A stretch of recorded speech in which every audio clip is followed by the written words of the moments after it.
Jerry will start recording if you haven't already. And we always put it on the our USBE playlist, because previously, it was under a student support services, and then nobody could find it. I mean, I actually couldn't even find it. So we have our own supporting students learning English playlist. And so it'll be recorded and then uploaded there. And you can, you should feel free to share it with, with whomever you want. Okay, so on the agenda, and I guess the biggest thing for me when I'm welcoming everybody is just to remind everybody of like a common purpose for, why we're meeting. Sometimes there are meetings that, just like in classrooms, from assessment capable learners, which, by the way, Annalise and I did some cool observations together where we asked Hattie's 3 questions about what are you learning, why are you learning, how will you know when you're successful? So that in itself was pretty amazing, really interesting. So we have these essential questions related to Title III and supporting students learning English. And it's about high quality instruction, and it includes equitable access to early college coursework, and really focusing, especially since COVID, on kind of the gap in opportunity. So opportunity gaps for students learning English, as well as, students who are economically disadvantaged. It ends up being a serious concern for all of us, right? So I just want to bring that purpose forward, because that's why we're here. That's why we're meeting. That's why we're sharing promising practices, and being proud of the work that teachers are doing, principals are doing, district leaders are doing under really, challenging conditions. So I just want to thank each of you for being here, but not only being here, just being totally dedicated and committed to the students that you and their families and their communities that you are advocates for. So we're going to start off with, just do the brief rundown, and then we'll start off and see if Jessica Kalin is here. She's here. Hi, Jess. So the first thing we're going to do is Jessica, who is the student data privacy trainer with the team that Whitney Phillips is the director for, the chief privacy officer. And Whitney has been incredibly generous with her funding in relationship to state funds supporting oral translation services, when many of us might not realize that this communication gap in pre-literate societies means that every information meaningfully has to be translated orally, right? Not just in the written language. And obviously not only in English. And so she's going to talk about an article that she just had published in the London School of Economics, which is a school close to my heart because I have a friend who did a great master's program there and works in labor law. So she'll give a brief overview of that, and then we'll do questions. Then we have Megan for the WIDA update, and then JM from Ogden. She's going to give us the results of what they actually did for their summer bridge program. And more, those examples throughout the state are really impressive to help English learners really become more prepared for college coursework, early college coursework. So those summer programs, the more examples we have and how we can organize to support and develop partnerships, I think is really important. And then Annalise Ruiz is the Director of Student Ed Equity in Alpine, and she's going to tell us a little bit about how they've been working in some innovative ways. And again, I'll say that most people don't have any idea that Alpine, after Granite, gets the most funding for immigrant students. They have the highest number next to Granite. And then we'll have some more good news, as some talk show hosts like to say. So we'll do that. And after each section, we'll have a time for questions. And you can also put questions in the chat box and I'll monitor it. So Jess, do you want to give us an overview of your article? Sure, I would love to, and thank you for having me this morning. My name is Jessica Callan, and I work for Utah State Board of Education. And my background is actually in refugee resettlement and immigration services. I worked for the Utah State Office of Refugee Resettlement, or through DWS, and then I also worked for Catholic Community Services for 4 years. And while I was working through CCS, or Catholic Community Services, I oversaw all youth services and programming. And so I really got to experience and communicate kind of the barriers for our refugee students. I recognize some faces, and I know Annalise from all of her hard work with the refugee population as well. So this is something that was a continuation of my master's thesis that really focused on the importance of self-narration of refugee youth in public education and how that can inform teachers and staff.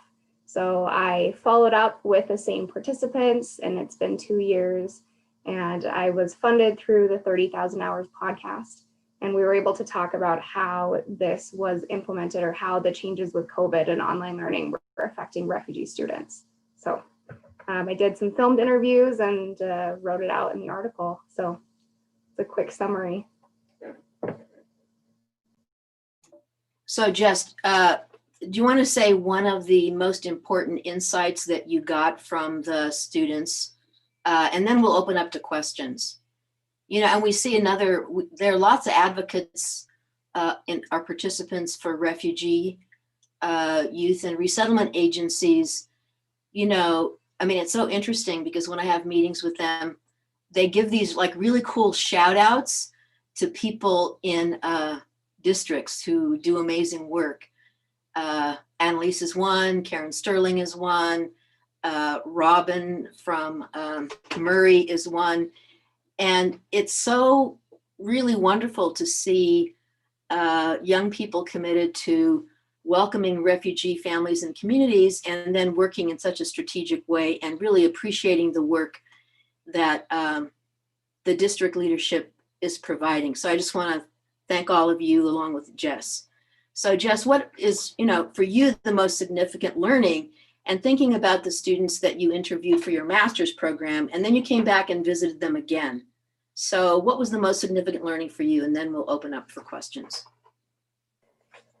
I think one of the key takeaways, both within my master's research and within this article, even though they were different because school was in person for the first interviews, was that access is a huge topic, access and time. So not only access to the language or access to resources, but access to a social network, access to their teachers, and then time. So time to be able to finish school, whether they're older and entering, or time to meet with teachers, time when they get home and already have other responsibilities. So kind of this access where it's overlapping with time, and not just tangible resources, but other resources like having community centers closed is a big thing for our communities. So access and time are two big topics when it comes to refugee education.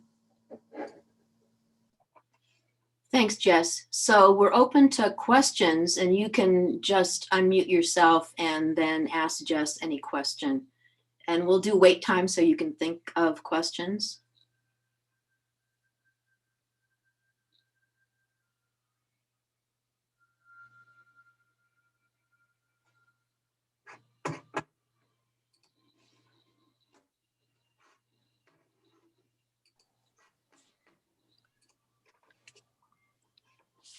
Christelle, I have a question for you.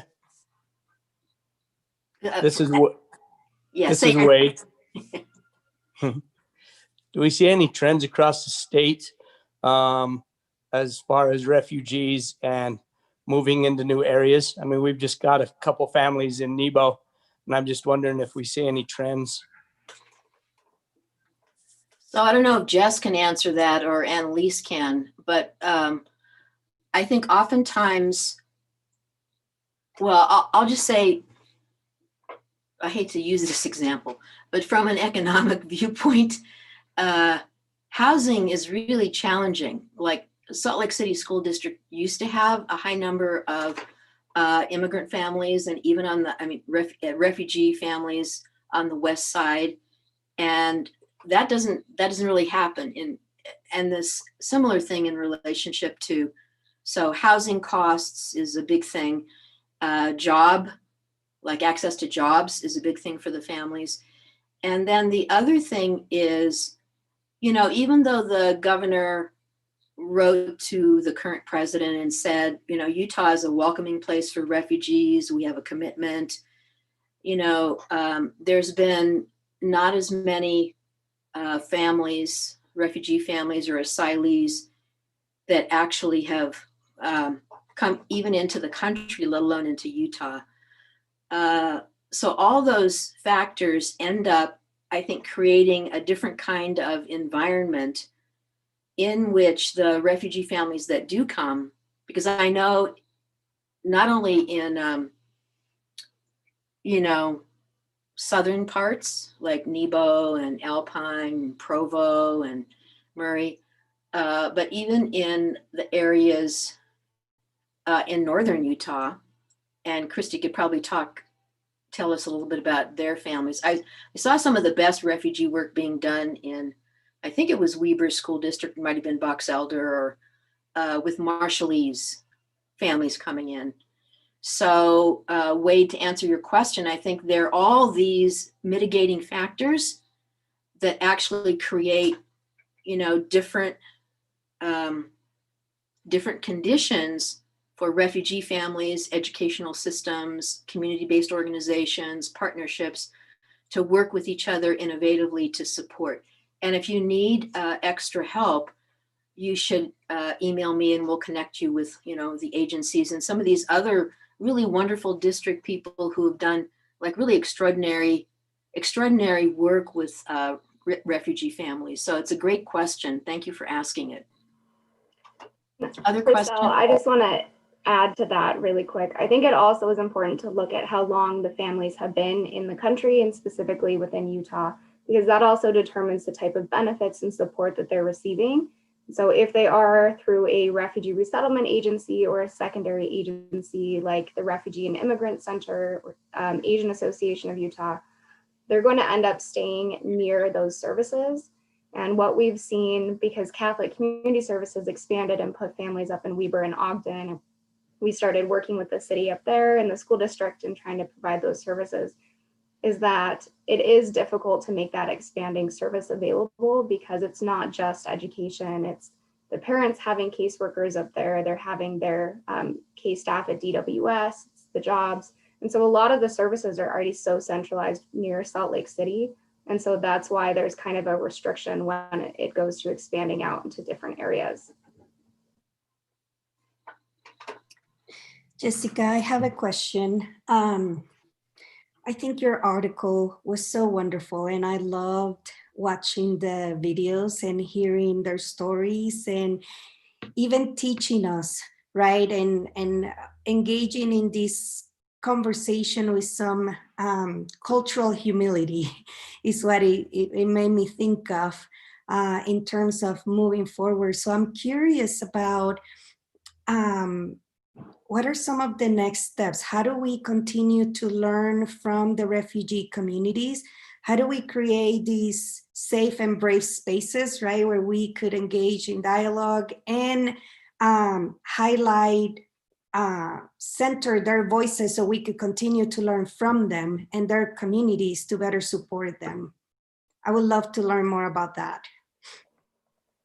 That's a great question, Annalise. And I appreciate you bringing that up because I think it is so important. And I know that you do have a lot of good experience within the communities as well.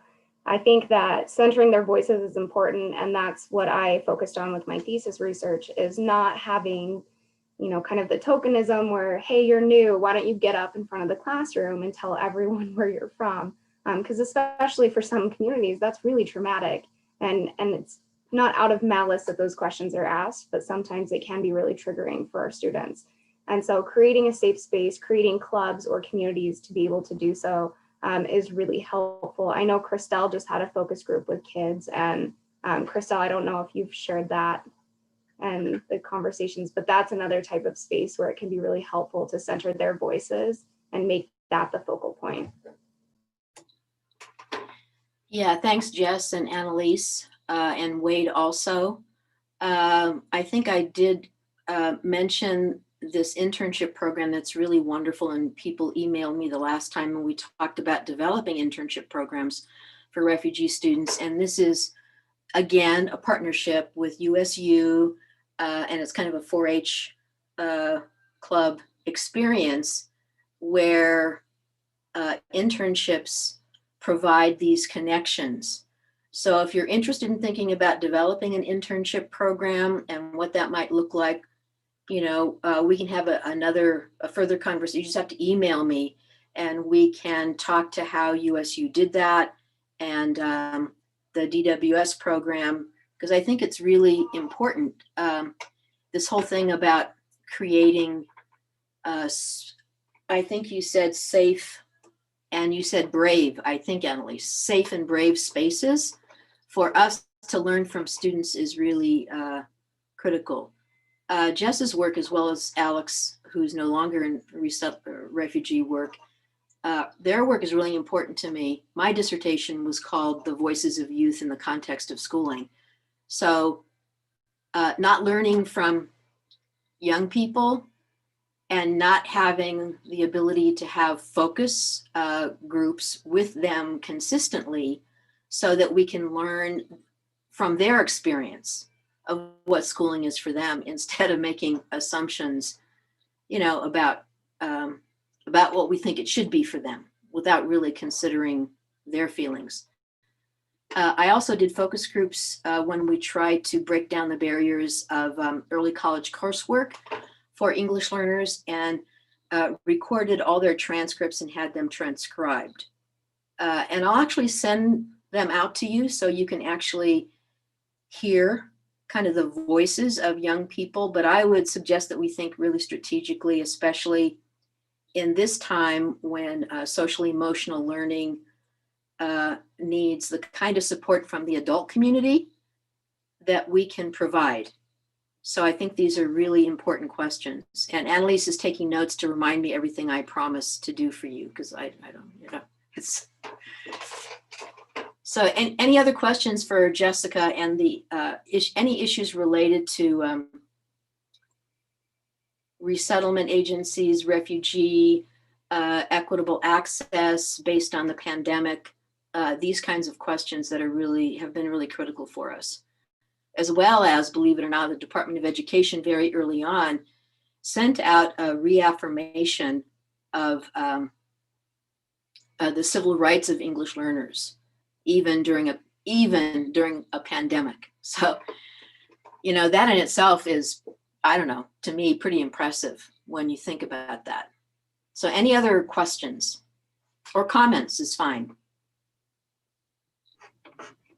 There is a question in the chat, and that question is, what recommendations do you have to improve access for refugees?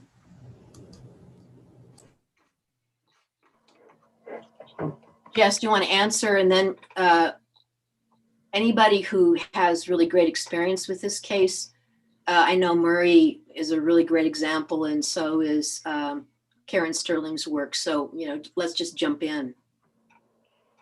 Yes, so that is a heavy question because it's very overarching and not every student will need the same thing. But I think that's the case for any system in education. I think one thing to focus on, especially when we're looking at online learning and the current situation, is access to devices and Wi-Fi. This spreads not only to our refugee communities, but also different socioeconomic classes, students on reservations, families that don't have electricity. And so trying to consider that. not only the access to the language, but access to the physical devices or being able to do that online. Also, the time and space to do it at home is varied for different communities. So they might not have a room where they can separate, or they might be sharing devices with 8 other kids in the family.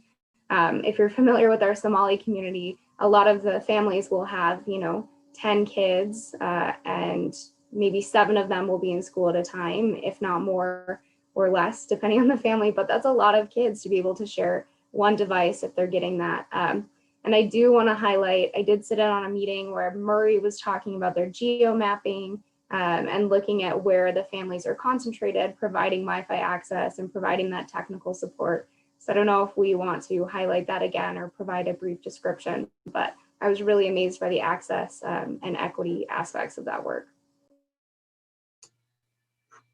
So is that Murray? So Robin, are you on?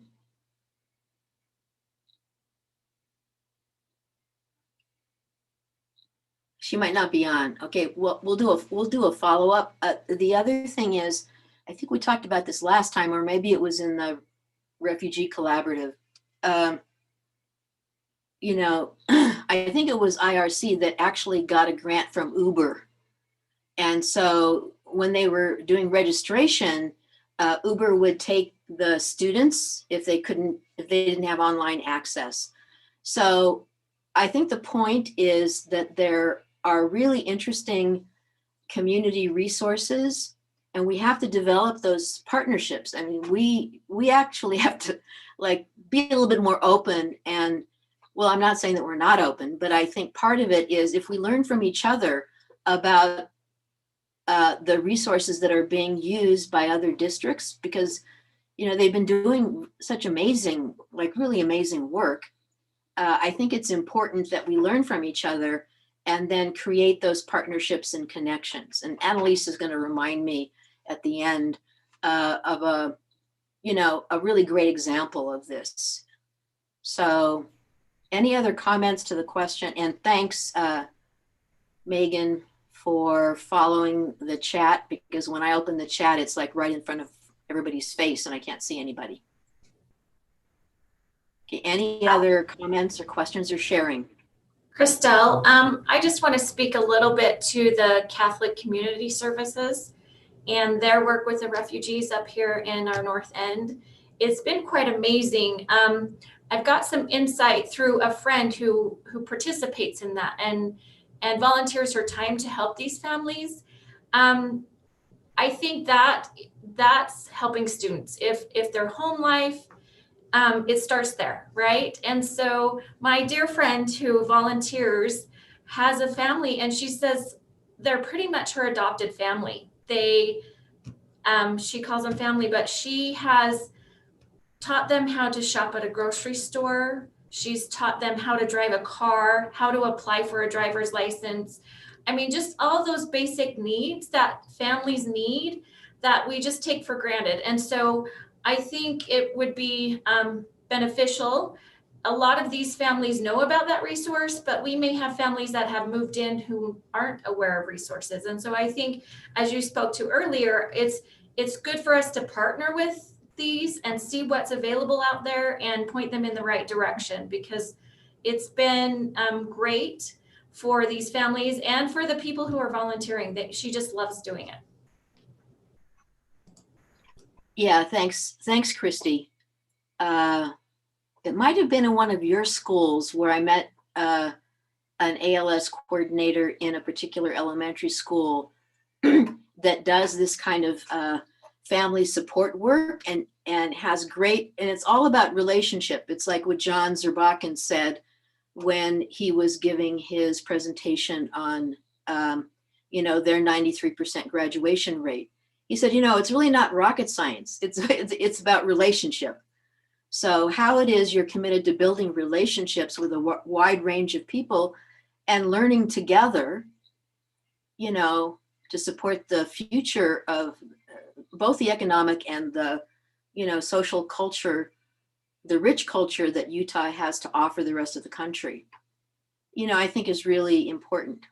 Believe it or not, on national news, which I don't really watch that much, I actually saw statistics in relationship to states that are doing fairly well with the growth domestic product, and Utah was number one. So that says something about something. I don't know what it says about anything, but I think the issue is when adults learn to learn with each other and work with each other and learn what other people are doing that is working for whatever student group, then this is a great benefit for us, right? I mean, that's what I found in Utah as a great asset, the willingness and the open-heartedness of people to learn from each other and then change what they're doing, right? So you have to evaluate whether it's working, and then you have to be courageous enough, and I know it's hard, courageous enough to stand up and change, offer, alternatives and examples with evidence about how you can make things better for students, for families and communities. So if are there any more questions or comments? Anyone before we go on to Wida and Megan Lopez? Karen Sterling, do you want to say anything? I mean, the resettlement agencies, they like worship you. I mean, they just brag about, what Canyons does for refugee families. So can you just say something? Sure. Well, thank you, first of all. I was lucky to work with Annalise when the Canyons area first became designated as a refugee resettlement area. And one of the things that we learned right away is that it just exemplified some of the gaps in our services for our English learners in the district, but also some of our equity or inequitable practices. And so it was a way for us to really make a focus statement by doing more, not only outreach, but by recognizing that there were a lot of barriers for these families that we had to remove before we could even think about a real education. And some of that was like taking registration to them, not expecting them to come to the school, by doing things as families so that parents could register elementary, middle, high school all at the same time, by having counselors there. We used the clubhouse in one of the bigger areas to answer those questions. And then we tried to link arms with agencies that already were in play with IRC and Catholic Community Services and Asian Association. But we had like our community nursing services come in, and they would sit and we had translators from probably 8 different languages all around the room to help whatever was needed at the same time, and would explain based on what they had brought in with their I-95s and their other immunization shots, what they needed, what they didn't need, and then how to know when their children were sick to go to school. So it was like one-on-one kind of training.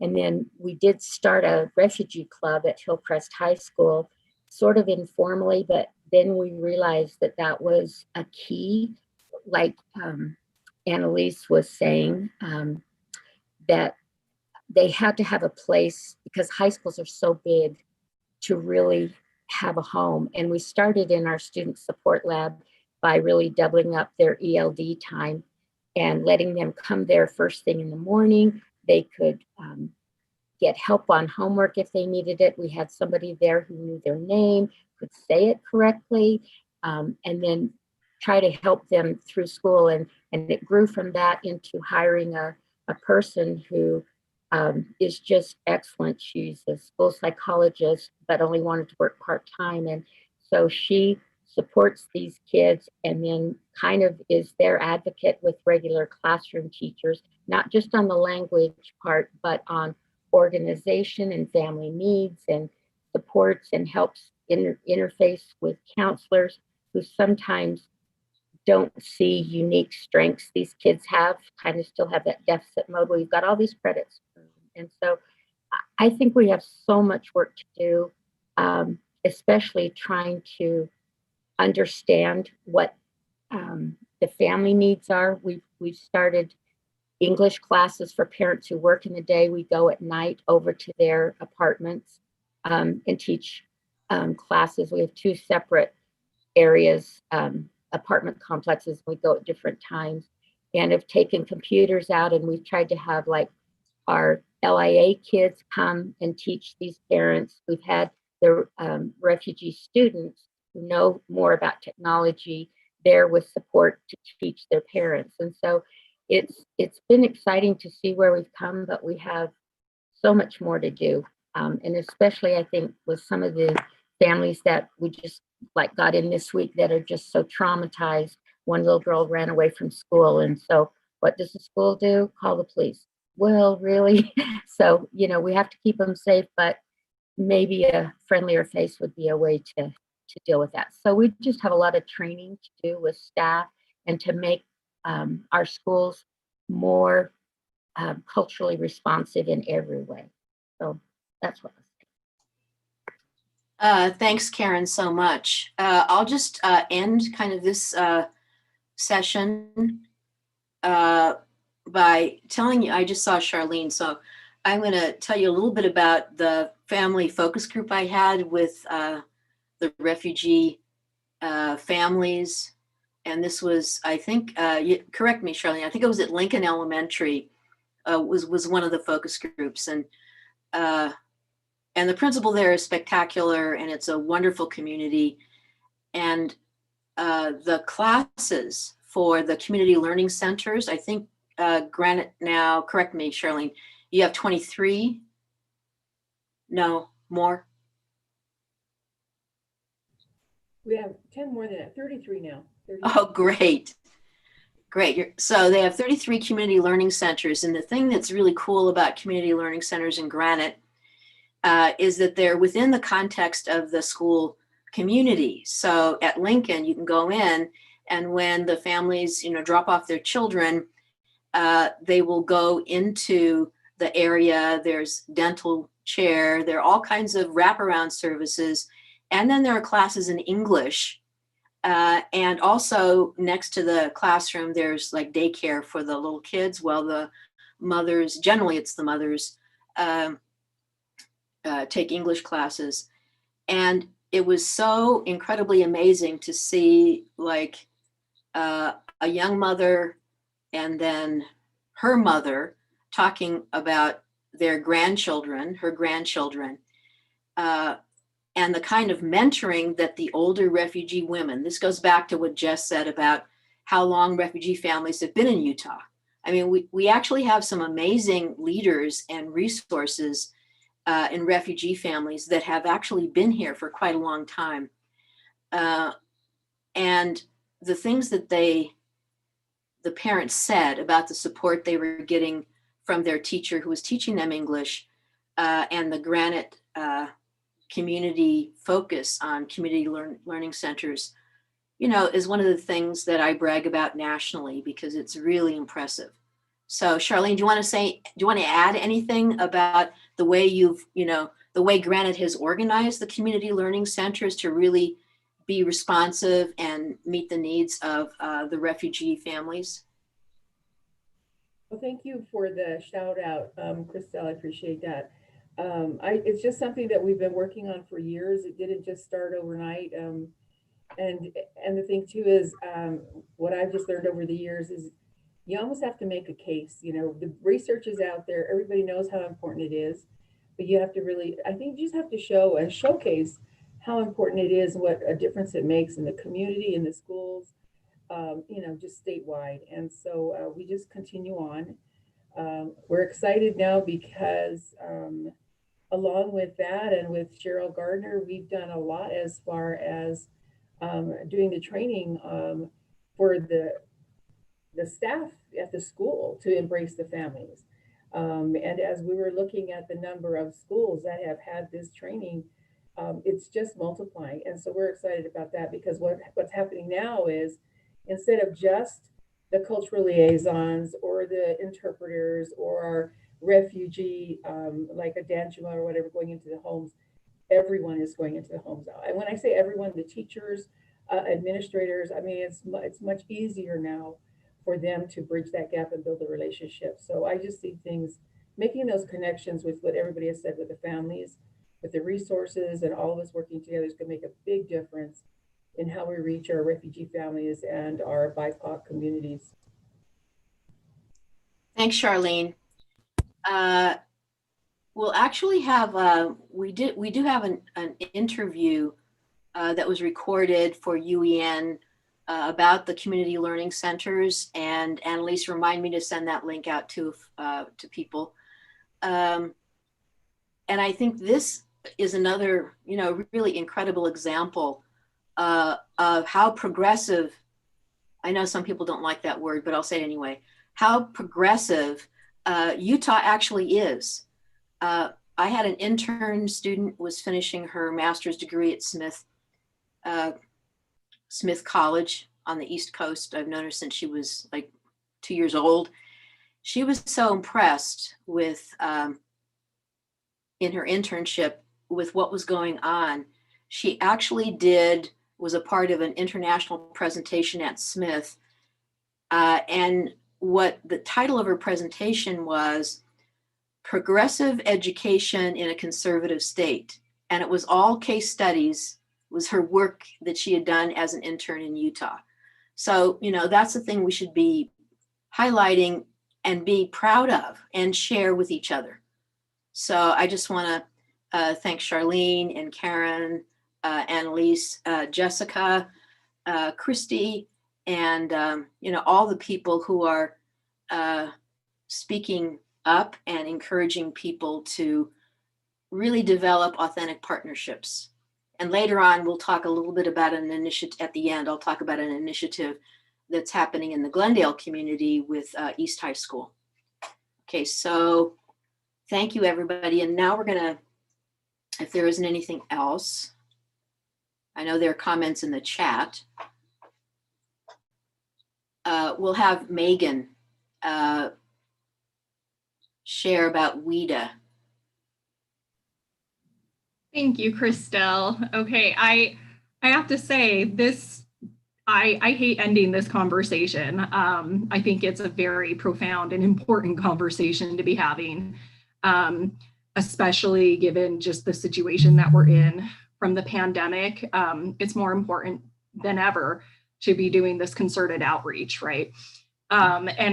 Before I get into assessment, because I feel like assessment now, I would just like to say I recently this week had the opportunity to attend a couple of meetings, and one was with the California Department of Education. And this actually is harkening back to a comment Christelle made earlier about social and emotional learning, especially for our English learners and our refugee students, and the work that California is doing in regards to social emotional learning for our refugee students and English learners during this time of crisis it's pretty incredible and robust. And I do have links to their pages and all that information. And as Christelle said, broadening our outreach, partnering within our communities, I think we can also even go further outside of, Utah state boundaries and reach out and say, what's happening in other states? How are you tackling these issues as well? Because sometimes, I always said when I was a teacher, I was a pretty good teacher because I stole from great teachers. So any information that we can beg, borrow, and steal, I always say, take it in and use it if it's valuable, tweak it, and so on. So I can share those links in a little bit if you are interested in the chat.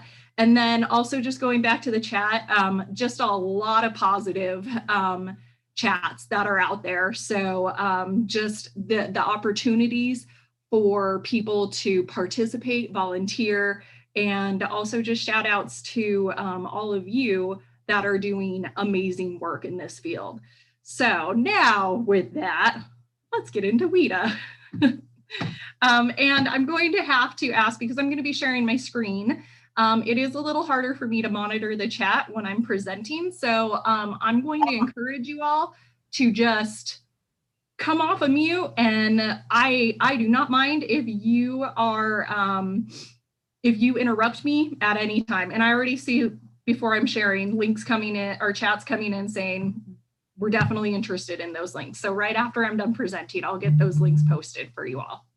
All right, so here we go. And I don't know if people do post things in the chat, someone just butt in, don't be scared. All right. And I'll be monitoring the chat too. Thank you. You're welcome. Thank you, thank you. Okay, it's a team effort here. So let's see. Okay, can you all see my screen? All right, and here we go. All right, WIDA. Okay, so it's already that time of year again. We are coming upon getting ready and preparing for our WIDA access testing. So this slide is going to highlight some of those important dates. So first of all, we're in some schools are still in that screener phase, right? So students are coming into schools, they're enrolling, we're trying to get them screened or identified. So the important date for you to know, for hopefully to have all those screenings done and students identified by is going to be, I would say, the 12th of November, because on the 13th, that's when we are going to do the upload from your SIS through Utrex to create that pre-ID file, which then enters for you automatically all of your students into the WIDA AMS system. So that data poll is happening again on the 13th of next month. And whatever you have, any students you have identified, that's what will automatically be loaded into AMS for you. So we really encourage you to have your student information systems updated by that point. And again, obviously testing doesn't start till after the winter break. Enrollments change, things change. Do know that you can, of course, go in and add students into AMS if you need to. So our first important date is the 13th. Another date range, and this is a change from last year, and we changed it based kind of on feedback from you all in the field. So last year, you had to wait till you got your materials to order your alternate tests and Braille tests. We have changed that so you can prepare ahead of time. And this is going to be a permanent change moving forward as well. So starting the 2nd, and you'll have the 2nd through the 18th, you can actually order your alternate tests and Braille tests if you need to. Please don't order anything else because the state will be doing that for you. We will order your kindergarten access and any materials that you need for your access online for grades 1 through 12.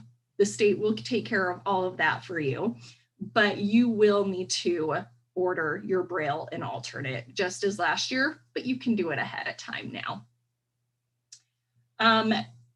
Starting in December on the 4th, you can start setting up test sessions, getting everything squared away and ready. You will be receiving your test materials as we get back from our winter breaks, and then the test window opens on the 6th. Now, right now, our test window is set to go from January 6th to March 5th. We understand we're keeping our test window to those 2 months right now. But please do know if there are any major challenges or hiccups along the way that the state encounters, we have already in place a system with WIDA and DRC. If we need to extend that window due to the pandemic, then we can. We have not extended it yet because if we do extend it, then that is going to create a domino effect of all the reporting. So we didn't want to make that change and commit to the change if it wasn't necessary yet. But if we do find come January and February that it is necessary, we'll begin to have those conversations and we'll let you know how that is going to change all the rest of the following dates. So do keep that in mind.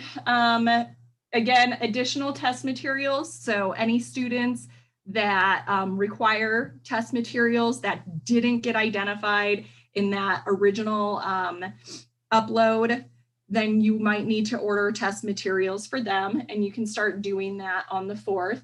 And then you can see the following deadlines for shipping, data validation. Again, just like last year, we heard you the year before, we have extended that data validation window for you all. So you have a couple weeks now to get that done. And then fingers crossed that we get through this test administration, you should start to be able to have reports by the end of the year in the spring. So that is the plan for access testing. Are there any chats yet that I'm missing or questions or anything yet?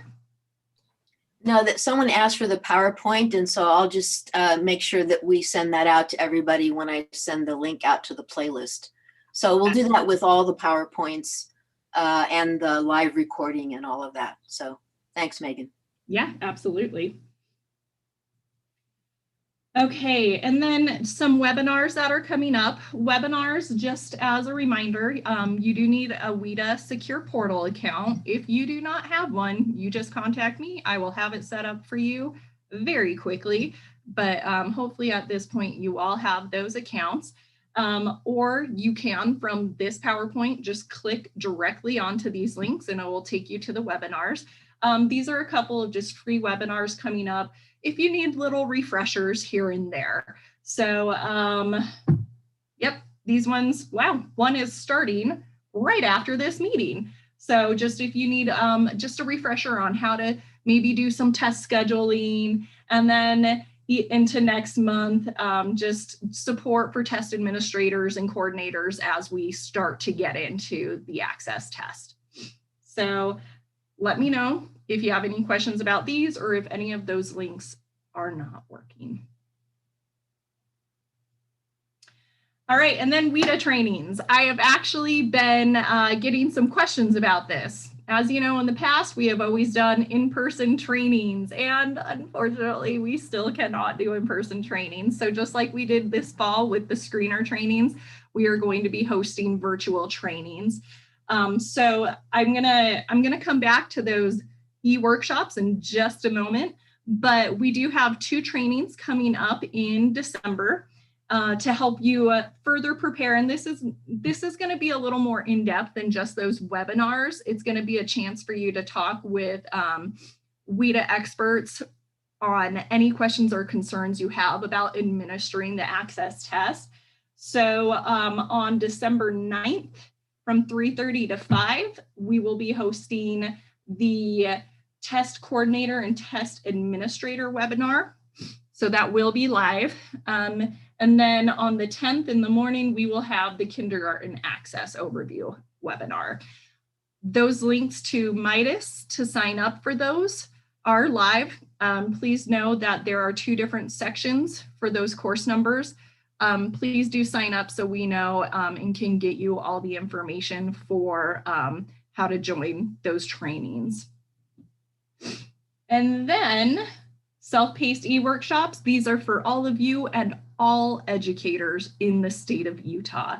Those are still currently happening. All educators need, and you, is that WIDA secure account and portal account. And all they have to do is go to the e-learning tile in their account, and they will have access to all the self-paced workshops. And we have more than ever. We now have 8. These workshops qualify educators for credit, for USBE credit, or relicensure points. So when that's up in this corner, this is what that tile looks like that you would click on to enter, and you can go in and out and just explore the ones that make most sense for you. But please also remember that as we talked about a couple years ago, probably a good reminder for people that are new, we do ask that you, our ALS directors, set up accounts for the educators in your LEAs. You can, if you need help on how to do a mass upload, there are CSV files that you can use that'll make it really smooth and quick. Just reach out if you do need help with that process. So we're really excited because there are quite a few new learning opportunities this year. I do have to say, I'll put a plug in, the Leading for Equity classroom walkthrough. That is a really quick, just 2-hour one. And I have found that one super helpful. I really liked that one. All right, quick and easy. I am now ready for questions. And of course, I am not our only WIDA specialist at the state, and Michelle Neal, who's in other meetings today, is also, so she couldn't be here, but of course she says hi to you all on this beautiful fall day. Our contact information, and it's there, so you guys will contact us. I always get apologies. I'm so sorry I'm bothering you. No, it's my job. Please bother me, because it's not really. Please reach out if you have any questions. It's our job to support you, and we want to make sure that you feel comfortable in going through just the world of WIDA. So let's open it up for questions.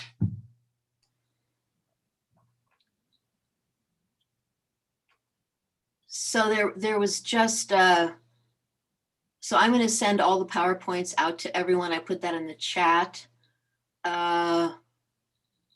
And really, you know, Megan, besides being incredibly positive and wonderful,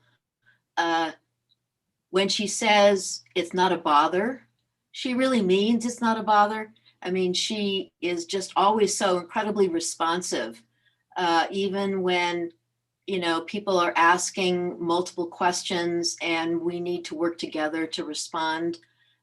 She's right there with a response, either if I need help from her or Anne Michelle or whatever. There's a question from Lindsay. She's asking, is the Kinder test different this year? No, Kinder Access is not. There may be a little confusion with the case screener. So we were supposed to be rolling out the case screener, the kindergarten screener this year, but due to the pandemic, everything shut down for basically the plants and the warehouses that produce it. So we couldn't roll it out due to the pandemic. So we are still using to screen kindergarten students, the KWAPT this year. Our plan now is to use the kindergarten screener for next year. Kindergarten access, that is still the same though. Great question. Megan, hi, this is Melinda and Robin out in Cache. And Hi, we guys. just wondered if you could address the virtual learners in WIDA and what our options might be, if you know at this point. Yes, that's a great question. Thank you. So the WIDA Consortium, while we have the remote screener, that is only a provisional screener, right? So you can use the remote screener if you cannot see the students in person, knowing that once you can see the students in person, that you will still need to administer the actual screener or KWAPT. The consortium eventually decided that for the access test, they cannot do remote. And really when the pros and cons were weighed, the cons were huge, just because of validity and security as well. So if we were to do remote access, well, we're an online state, there are several states that are paper. It would, in essence, completely destroy the paper access for tons of states that still rely on it and need it. So this year, there will not be remote access testing. Again, the hope is that we will be able to see students in some capacity. Again, if things go terribly awry in the winter, let's hope not, we do have options to extend testing and to begin to look at other options and even discuss with the US Department of Education, while we do have to, based on federal law, we do have to administer the access test this year. There still is gray area in how that's going to count for accountability and what waivers may or may not be available. And I think it's just truly all based on the uncertainty of the pandemic and what's going to really truly unfold this winter. So I apologize, I can't give you a great answer. The one answer I can say is that remote access will not be an option. Okay, thank you. Hey, Megan, there are questions from Sarah Carney at Utah Virtual and Stephanie Rowley from Tooele. And it's all about, online schools with EL students that are attending virtually from across the state. How are other districts that have online school able to do access tests with their online students? And I think you know this. I mean, I'm sure the assessment department knows this, but there are so many, enrollment in schools in many of the places is really down because parents are choosing online options and virtual options. So how are we dealing with all that? Great question. Thank you.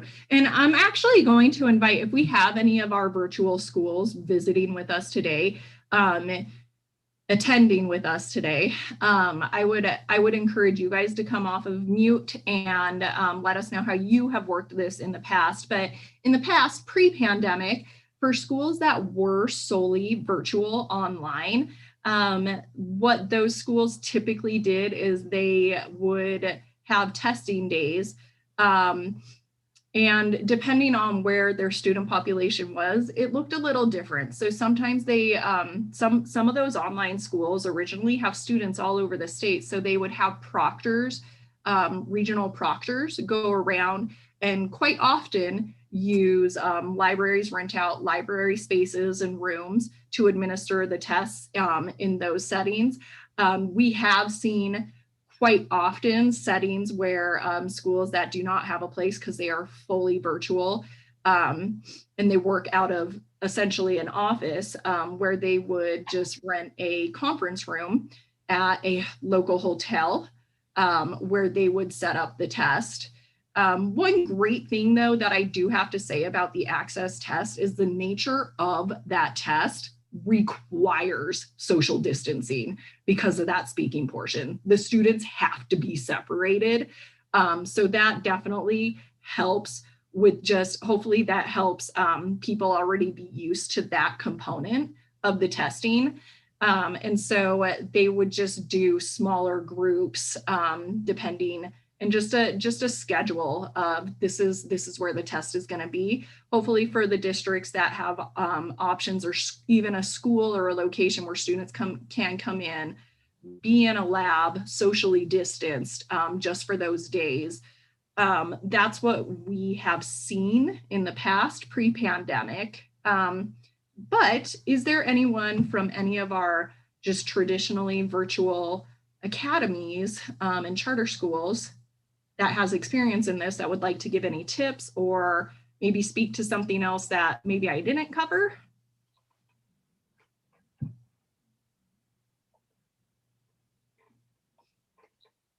So Peggy Patterson is saying that, Salt Lake is remote learning district-wide, and they're bringing in small groups for assessment and targeted instruction. So they're doing it a little bit differently. And Sarah Carney is saying she's new to the position, so she doesn't really know how it's been done with Utah Virtual. So that's why she asked the question. she's appreciative of any other insight that anyone wants to provide. I'm going to stop sharing so it's easier for me to see the chat. Yeah, Sarah, thank you for reaching out. And I would say for anyone that does have this struggle that you are experiencing, Sarah, and trying to figure out the logistics and how exactly is this going to work, I would strongly suggest to work with your assessment director. And hopefully you're not going to say, I'm the assessment director too. In that case, if you cannot partner with an assessment director, then just reach out to us and we will be happy to help you kind of figure out those logistics and what this can look like and what are those options going to be.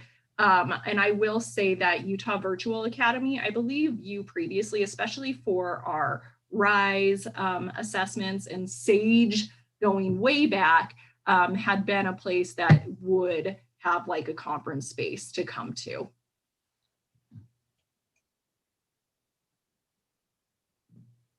Any other questions?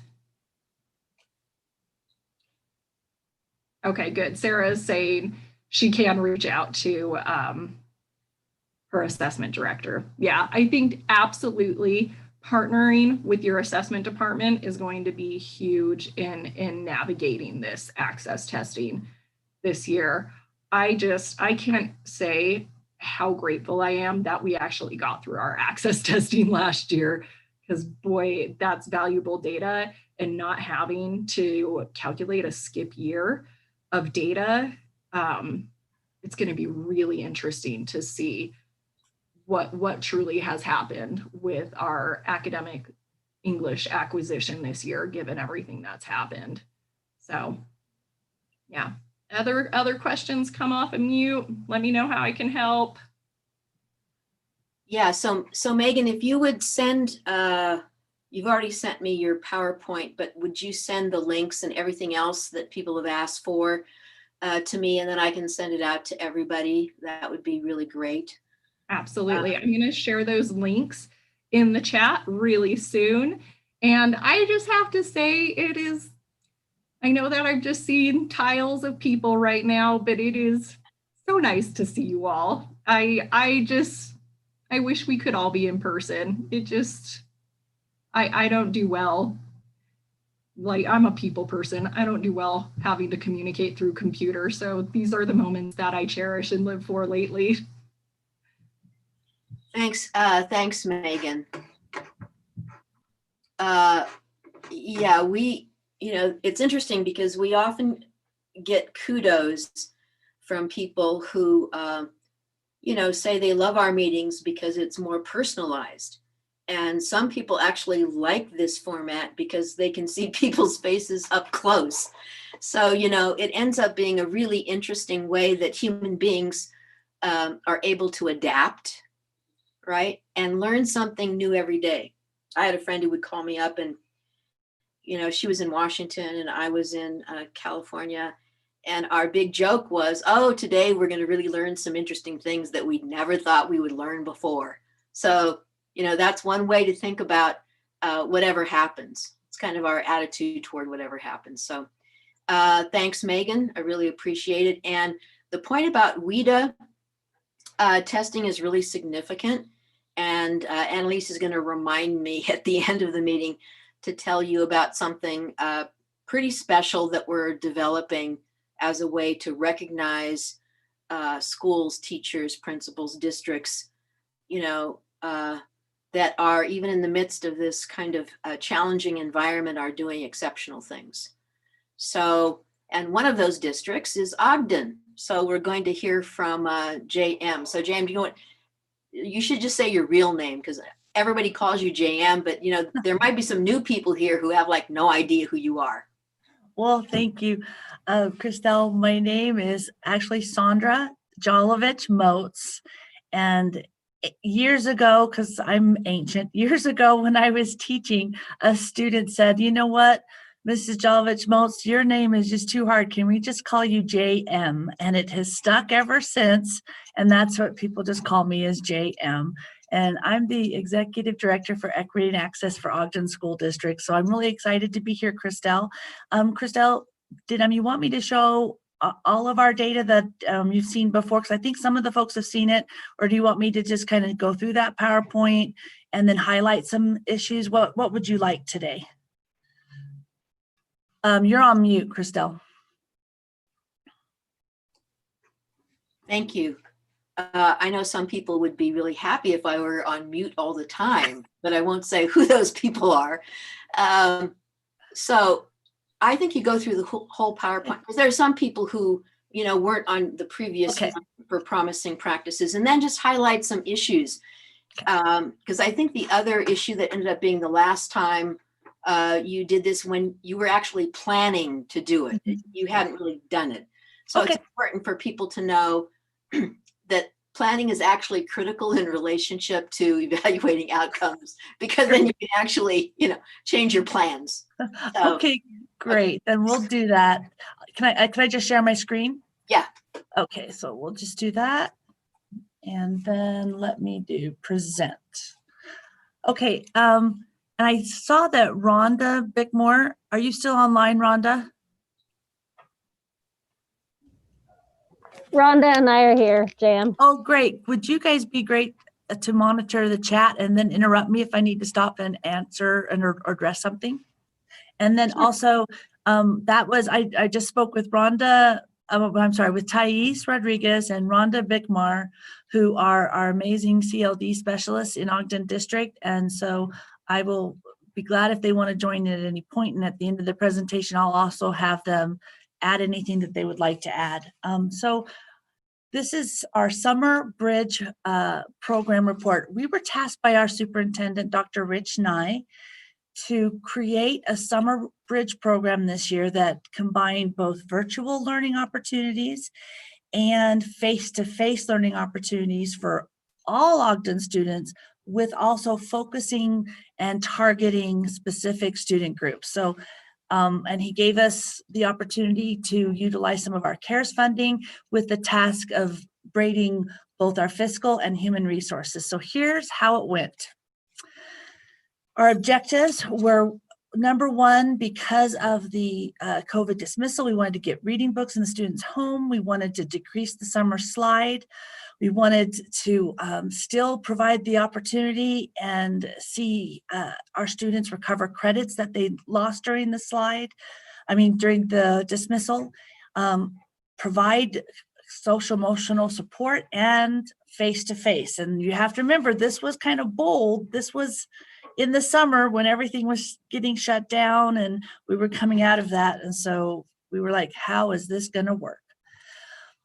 So one element was we partnered with Scholastic and invested in literacy grab and go packs. And just to highlight this, they were culturally relevant, authentic texts of a combination of 3 to 5 books with Think More sheets, Family Guide to Literacy, and SEL Focus Guide that were in English and Spanish as well. And our team, our curriculum team in our district, hand selected the books based on each of the student group, their present learning levels, their grade, their Acadian scores. It also went up through junior high, 8th grade, and personalized it for what cultural relevance would be. I mean, it was a big task. We distributed, and the students had to sign up for it and make that commitment that I wanted this so we could track it. We distributed 883, and then we also offered them to sign up for a Lit Camp partner with it, to where they'd have the books. Then they could also participate in our Lit Camp virtual program. And so we had 883 only grab and go packs distributed, then an additional 396 Lit Camp and grab and go packs distributed. So we had over 1,279 students that got to have books in their home and also have the opportunity to participate in our Lit Camp. Then here's the breakdown. Out of all those totals, for just the literacy grab and go packs only, here's our disaggregated data.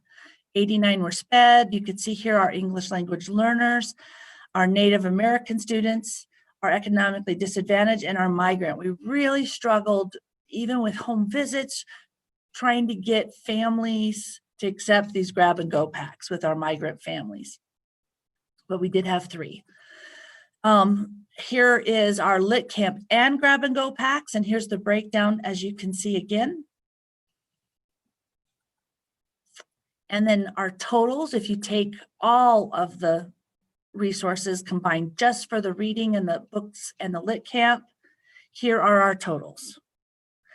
We at least got the books in their hands, but there was a lot of work. Now you have to keep in mind, this is based off our present identification of migrant, and I do need to let everyone know, as a district, our identification of our migrant families gradually declined every year.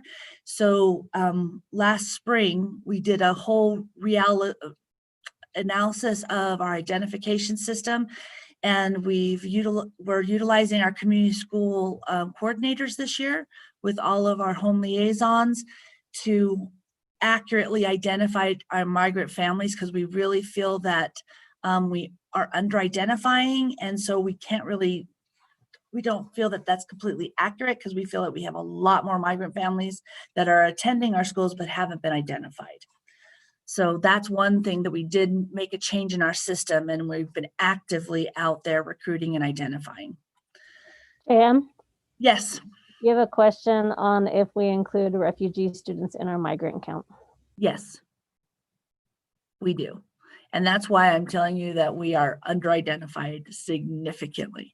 So that's a task that our team has taken on, and we have a good system right now in place. And the team has been out actively seeking to identify and connect with our migrant families. And in fact, I have a meeting today with the person that's a lead of that work to see where we're at and make refinements as well. And so right here, I wanted to share with everyone that those numbers that I'm going to be showing you throughout this whole presentation represent kids. And here's just a couple of our examples. Kids coming on their own bikes to pick up their packs, and then us going to their homes to deliver the packs. That's just 2 snapshots that were shared with us. Our Lit Camp, you may wonder, what was Lit Camp? It was a blend of social emotional learning and academic literacy development with a very flexible implementation. And it was up to 1.5 hours of learning daily, Monday through Thursday. And it was comprised of 6 one-week sessions. A student could sign up for all the sessions or pick and choose which weeks. And our Lit Camp only numbers are right here. Here's our daily average attendance, total number of students who participated in 1 or more weeks. And we did a survey at the end, and here's what was impressive is 91.6% of our parents indicated that they felt their child was better prepared for school, because coming off of the dismissal, we had a lot of parents who were very hesitant to sign up their students for more summer online learning. It's like, we're really burned out from online learning, but we were able to convince a lot to sign up. And then we had 13 fourth quarter no grade converted to passes just from the Lit Camp. And that was for our secondary students. Our Lit Camp Lexile reading level, we had 83 students who completed the pre and post. You had to attend at least 5 weeks for us to be able to give you the Lit Pro assessment and have it valid. 63% of the students attending at least 5 weeks. Their Lexile scores either stayed the same or increased. So that was powerful for us for one of our objectives of trying to reduce that slide, especially with the dismissal. We had one of the students had a significant gain in Lexile reading of 193. And we had 11 students who gained more than 100 Lexile points because they really loved the Lit Camp packs and the opportunity, because they could extend their learning past their 1.5 hours. They could go on electronic field trips and all that. And we had some students that just went to town on that and loved it. We also offered a virtual math boot camp that was a 6-week program that was virtual learning with personalized support from an assigned teachers. and they targeted the major works of the grade level math core standards. And it was grades 3 through 8, again, 1.5 hours of learning up to a day, Monday through Thursday, and 6 one-week sessions. And again, we tried to give our parents that opportunity where they could sign up for one session or all of the sessions based upon the needs of their kids and what was the skills that were going to be covered. And here's our data right here. We had 60 students average daily attendance. 163 students participated in at least one or more weeks. 90% of the students parents were satisfied. And for our junior high students, 12 of them were able to convert no grades to passing. Sorry. And here's our breakdown for our targeted student groups. To look at that a little bit. We learned I'll cover this in the next to last slide, some of our takeaways, but we learned some critical things, especially with math for our student groups, and I'll share that at the end. Our secondary math, now I need to preface, over the last 2 previous years, we took our high school, our 9th grade students on up that were struggling with math and needed to recover credits. We moved them from anything online to all face-to-face and intensified targeted instruction with lots of support. And we had seen such great success the last 2 years over the number of credits that were covered. It had gone from the single digits to over 100 for each of our sites. And we were really terrified that we weren't going to get any credit recovery because we had to go back to virtual learning for our secondary math credit recovery to try to offer it to the number of students we had versus the face-to-face, because the face-to-face that was taking place at the high schools was so minimal in small numbers that we had to still offer our secondary math recovery on the virtual online platform, which we were a little worried about. So here is our data. We had 28 student average daily attendance, and we had 47.25 credits recovered. Not where we wanted it to be or where we had been when it was full classrooms, lots of tutors, all intents purposes, all hands on deck, and we could get over 100 kids the 0.25 credits. At least we did not digress to what it was virtually when it was previously to, I'm not kidding, 1 or 2 students. So we were at least happy with that. Here is our breakdown.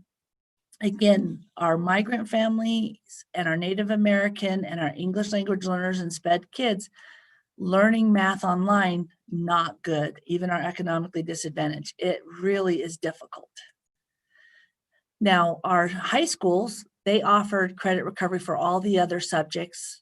They offered it both virtually and they offered it face-to-face, a cafe style, where we could experiment with how many kids could we have in there. And we didn't have one COVID exposure at all during our summer. So we were proud of that. They hosted their own credit recovery program who failed courses prior to 4th term. Here is 2 of our, again, to remember, numbers have faces, they're our kids. Here are 2 seniors that without the face-to-face summer recovery at their high schools, they would not have been able to finally graduate. And here is Ogden High's. This is the weeks that they had. They had 9 weeks of their support cafe. They had 223 4th quarter credits that went from no grades to passing. We were so excited about this, you guys. That dismissal, we had very low engagement during it.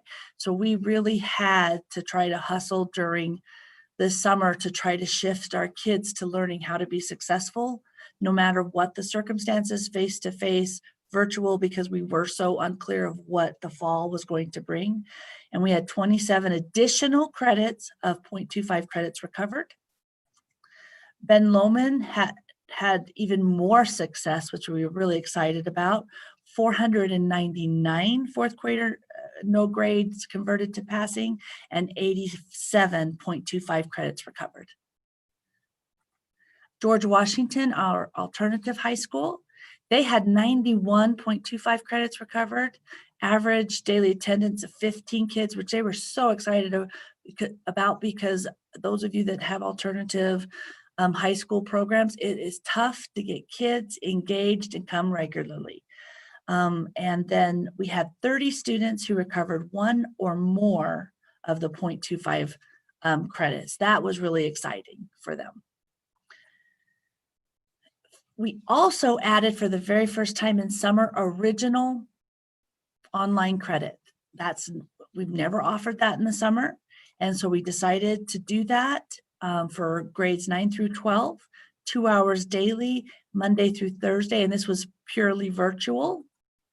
And we had 17.5 credits for US government earned, 12.5 for fitness for life, and 20.5 for financial lit, for a total of 49 original credits. And here is our breakdown of our student groups. Again, our migrants students did not have any original credit, but we had 28 economically disadvantaged, 8 English language learners. This was a huge success for us, because that was original first time credit. And our home liaison, Patty Dominguez, and our community school coordinators at our 2 high school sites really helped support our English language learners during this process. Our elementary sites all had to have a face-to-face component as well. And so we're going to show you 2 slides of several of our elementary schools with their data. And the data is the number of students learning on site, their average daily attendance, number of home visits or back to school appointments that they had, the students, if they were going to start target any students in the fall when they returned, and number of phone connections and SEL support, and the total number of students served. So here's 5 of our elementaries, and here are our numbers. I'd like to point out Heritage is a comprehensive school improvement school for academic, and James Madison has been designated as a state turnaround school for academics as well. And this is how they did in the summer. Then our 4 other elementary schools.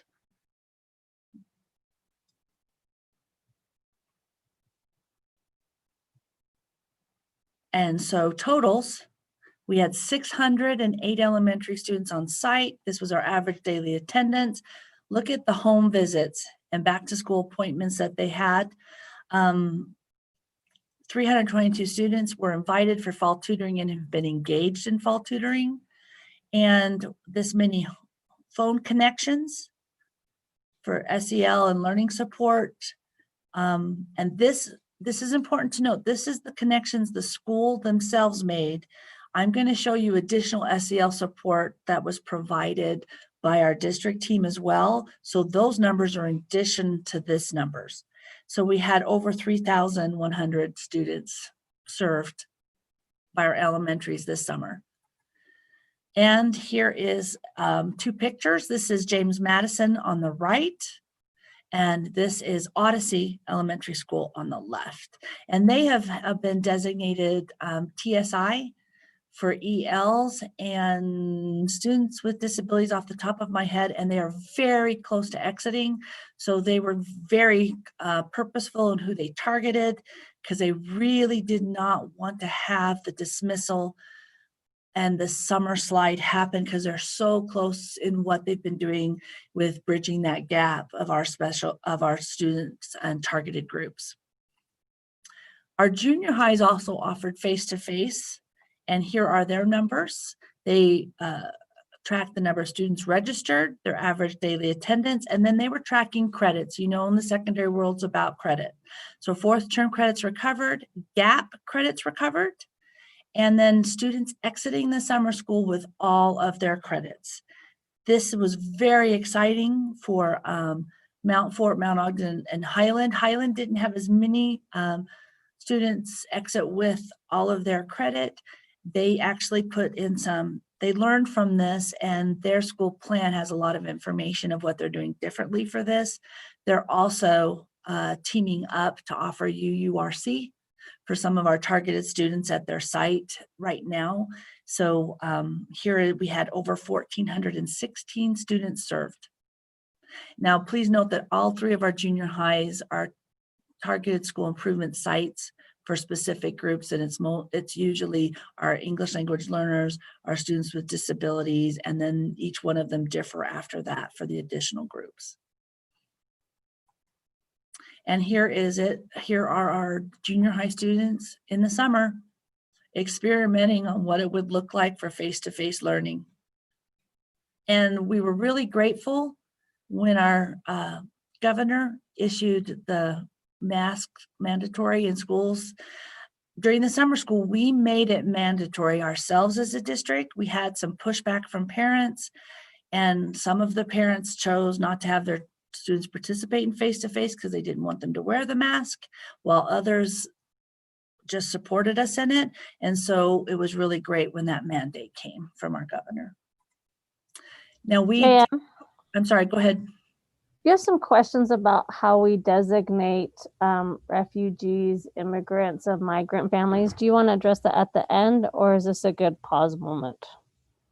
No, we can address that right now. We utilize the guidelines. We've trained all of our community school coordinators and all of our home liaisons and all of our registrars and administrative assistants at the sites at what is the guidelines of what constitutes migrant, newcomer, and SLI families. And we just talk to them one-on-one and build those relationships and talk to them and find out why they're here, what jobs they have, that type of thing. And so we go through that criteria. We have a whole PowerPoint for that. Does that help?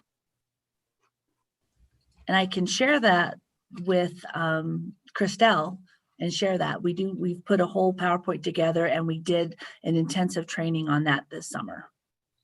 Yeah, I think that would be great if you would share that. And the definition of immigrant is very, very, very specific based on federal law, as well as migrant, asylee, refugee. And so those pieces are really important for us to be really clear about. Yep. And specifically, and I'm saying this because Title III has a percentage that comes off the top for immigrant. And so, and any district that has the numbers based on the approved formula of significant increase in immigrants ends up actually getting the allocation if in fact that significant increase puts them over the threshold of $10,000, which is the federal regulations related to consortiums, developing consortiums. And those districts, generally are always Granite, Alpine, and I think the last one, we usually give 3. I think it was Canyons. I have to actually check. And then coming up very close behind, which some people wouldn't really expect, is Provo. So yeah, I'll just send that to you, Christelle, because I don't know it like the back of my hand, and I don't want to misspeak and use the wrong wording. So, can I interject something as I asked that question, if you don't mind? So when you mentioned because somebody had asked where do you count the refugees, and you mentioned migrant. So I was just curious to see if one definition superseded the other, or if they were in multiple categories, etc. So that's why I was curious to see if they're a refugee, are they also part of the migrant definition? Well, it would depend upon the requirement for migrant. So you could be a refugee and come for migrant if you meet that criteria. So our refugees aren't necessarily all accounted for in the migrant. Okay, so, and Does that help? Yeah, and your refugees may also be in your ESL count. Correct. So they may show up in Yes. multiple areas. Yes. Really specific as migrant, I was just questioning that. Yeah, and I'm sorry if I misspoke and gave you that impression. They're not all in there. They could, some of them could be represented there, but they could be represented in multiple different categories. So when I send out the information, I'm also going to copy Jeff Ojeda, who's in charge of migrant education. And so that'll be helpful for all of us to have the most accurate information. Yep. So, and I think the question is really important because those categories are incredibly confusing. And during registration, as most of us probably know, when kids are actually registered, there ends up being kind of serious mistakes related to identifications. Mm-hmm. And so then it ends up being not really accurate in relationship to all the refugee families in every district. So thanks, Charlene, for the question, and we'll send all that information out. Thanks. And Christelle, that is so true. We have teams that verify when families identify themselves in one of the categories. When they register, we go through and they verify and do personal phone conversations with every single one of them to verify, to make sure that that designation remains, or if we need to shift them. JM, Uh-huh. I think some people maybe were just getting confused and thinking that your migrant column was immigrant, which are very different. Yeah, it's not. So thank you for that clarification. And sometimes I speak too fast. So no, the migrant column that I have in that data, the students that are represented there actually met the migrant criteria. Okay, it doesn't mean that it's all immigrants and all, no, those are definitely our migrant students. And our number, I hate to put a number out there because I don't want you to hold me to it, but I know our number from last year that was finalized was in the 70s. And over the years, we were I'm looking at our trend data as Ogden District, we were in the thousands, then we went into the high 700s, 800s, and then down and then down. And so last year it went to the 770. That's why as a team, I wanted to make sure, because there's been a lot of changes in leadership and team membership over the years, that we come back together, we train and make sure everyone's clear on what the identification process is, and that we make sure that we are meeting the needs of the families that really need it. If we really truly only have that many migrant families, then we'll make sure we provide the services to them as the best to our ability. But I want to make sure we don't have migrant families in our buildings that haven't been identified as migrant families and aren't getting the additional supports they need. Does that make sense? So our migrant numbers that you're seeing are truly migrant families. And I might add that the migrant numbers across the state have dropped drastically. Yeah. We used to have several thousand, and I think the state number is only around 850. Yeah. So I'm just going to add something here because of the work that Jeff Ojeda has done and the actual problem with the calculation of migrant numbers from the federal government and workforce services and agriculture and all of that. So, this ends up being just in general, like the refugee numbers, an ongoing issue. Mm-hmm. So thank you, Wade, for bringing this issue up. There was even this huge issue, I think a year ago, about the numbers and the calculations, and it's only gotten progressively more challenging. So thank you, Charlene and Wade. And as I said before, when I send out the information with the clear distinctions, then what we'll do is make sure that I check them with Jeff Ojeda. The other thing is We're on the 8th version of the guidance for SLIFE students, which is students with limited or interrupted formal education. And there's actually a really clear graphic that shows how to identify SLIFE students. So we already have on the Title III webpage where it says SLIFE, we already have a resource from every single country to determine how to read transcripts and what the relationship is between high school transcripts. The 8th and final version I'll send out to you again. It's gone through obviously multiple revisions from many, many people before we put it up. And so, and I'll send that out when I send out all the information, probably tomorrow, with the link to this website.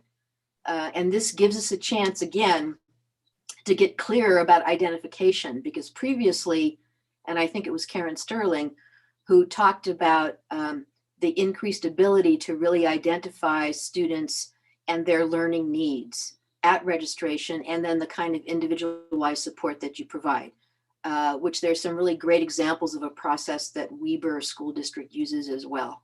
So your point about, you know, getting clear and learning from each other and clarifying what it is we need to do to provide the services to students and families is really important. So thanks to everybody for the questions.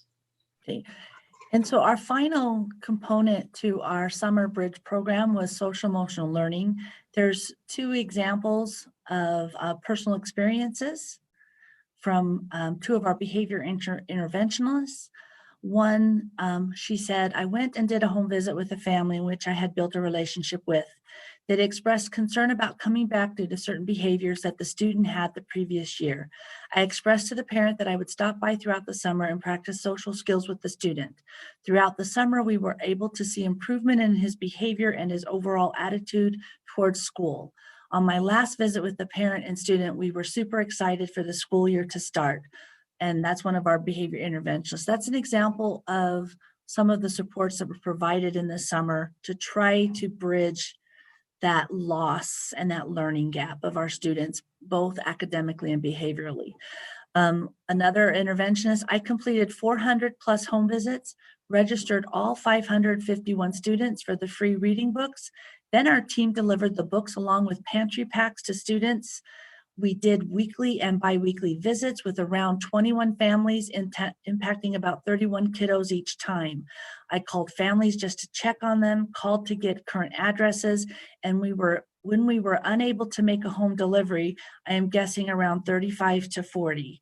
So that's just an example of 2 of our interventionists, and we had a full entire team working to support all of our students. So here is the support numbers, over 1,300 students that were provided what we call Achievement Club, it's a club, or Child Assessment Team interventions during the summer. Like you guys saw an example of that with social skills training and that type of thing. Achievement Club includes tutoring, following up with homework, trying to make it so they're successful in getting those credits recovered. An average of 765 supports per week, over 5,000 documented total supports, 8 therapists were providing help during the summer, and over 60 employees comprise this team. And we utilized a lot of different funding sources to provide that big of a team. And here's one of our therapists working with one of our students and doing her delivery drop-offs and some of her sessions. And so our final slide, our biggest takeaways is to provide this type of a summer program, we needed to braid all of our fiscal and human resources. It was essential. We had many funding sources, maximizing and figuring out how we could utilize different folks. Rhonda and Thais really took a lot of what was learned in the summer and applied it towards trying to provide EL support to our online learners. They were also, Rhonda and Thais were essential in providing training to our teachers. How do you train EL learners virtually? and via electronics. And so they provided a lot of that. Then even though referencing what Jessica had said earlier, we did a great job providing devices, hotspots for each child, training and technology support of how to use the technology with weekly check-ins, with extensive community resources support. But here was our biggest takeaway. Our ELs, our MEP students, and our newcomers need a daily check-in, including tutoring support. Learning is hard. Learning in English is really hard, and learning in English virtually and trying to do it independently is the toughest thing of all. So from that, this fall, we've partnered with United Way of Northern Utah and Weber State to provide daily and weekly math tutors for our newcomers, MEPs, and our ELL students who are learning both face-to-face and online for additional support. Because of the gap, and you saw our numbers that not all of the kids were successful or chose to participate in what we provided in the summer, we've got some gaps, and now they're here learning face-to-face, and they need a lot of support. So we're kind of utilizing our partnerships to provide that. And the big thing was we applied everything we learned, big or small, from the summer to this fall, with both our face-to-face and our online learning. And so Rhonda, Thais, do you want to jump in and highlight anything or add anything? Well, first you have a question. They want to know how long were the daily check-ins. So if you want to answer that, that's asked by Betty. Well, they were weekly check-ins, and it depends. Some of them were 20 minutes. Some of them were up to an hour. If they were helping them, some of them could have been up to an hour and a half, depending upon what the purpose of the check-in was. What we learned is that we need to have daily check-ins. When we do this, any kind of summer learning support, whether it's virtual combination in the future, our student groups specifically need that daily check-in at a minimum of 20 to 30 minutes. So that's what we're trying to put in place for Ogden Online. We're trying to get the funding for that and put that in place for our EL learners that are doing that online right now in the fall. Betty says, thank you. Rhonda and I's probably only addition that we would add would be that this is just a really big learning process for all of us. And as we've considered the supports, we just try to adjust as the needs arise instead of saying, this is exactly how we're going to do it. And then that's kind of the end of the story. We just kind of are constantly evolving, and we look for feedback. We work very closely with our teachers and our students through our liaisons to find out what those needs are and what training and supports are needed to adjust and accommodate and change. And it's just kind of been an ever evolving constant process from summer and continuously now. Rhonda, do you want to add anything? Thank you, Thais. Rhonda asked me to say that, but I'll unmute and see if she wants to add anything else.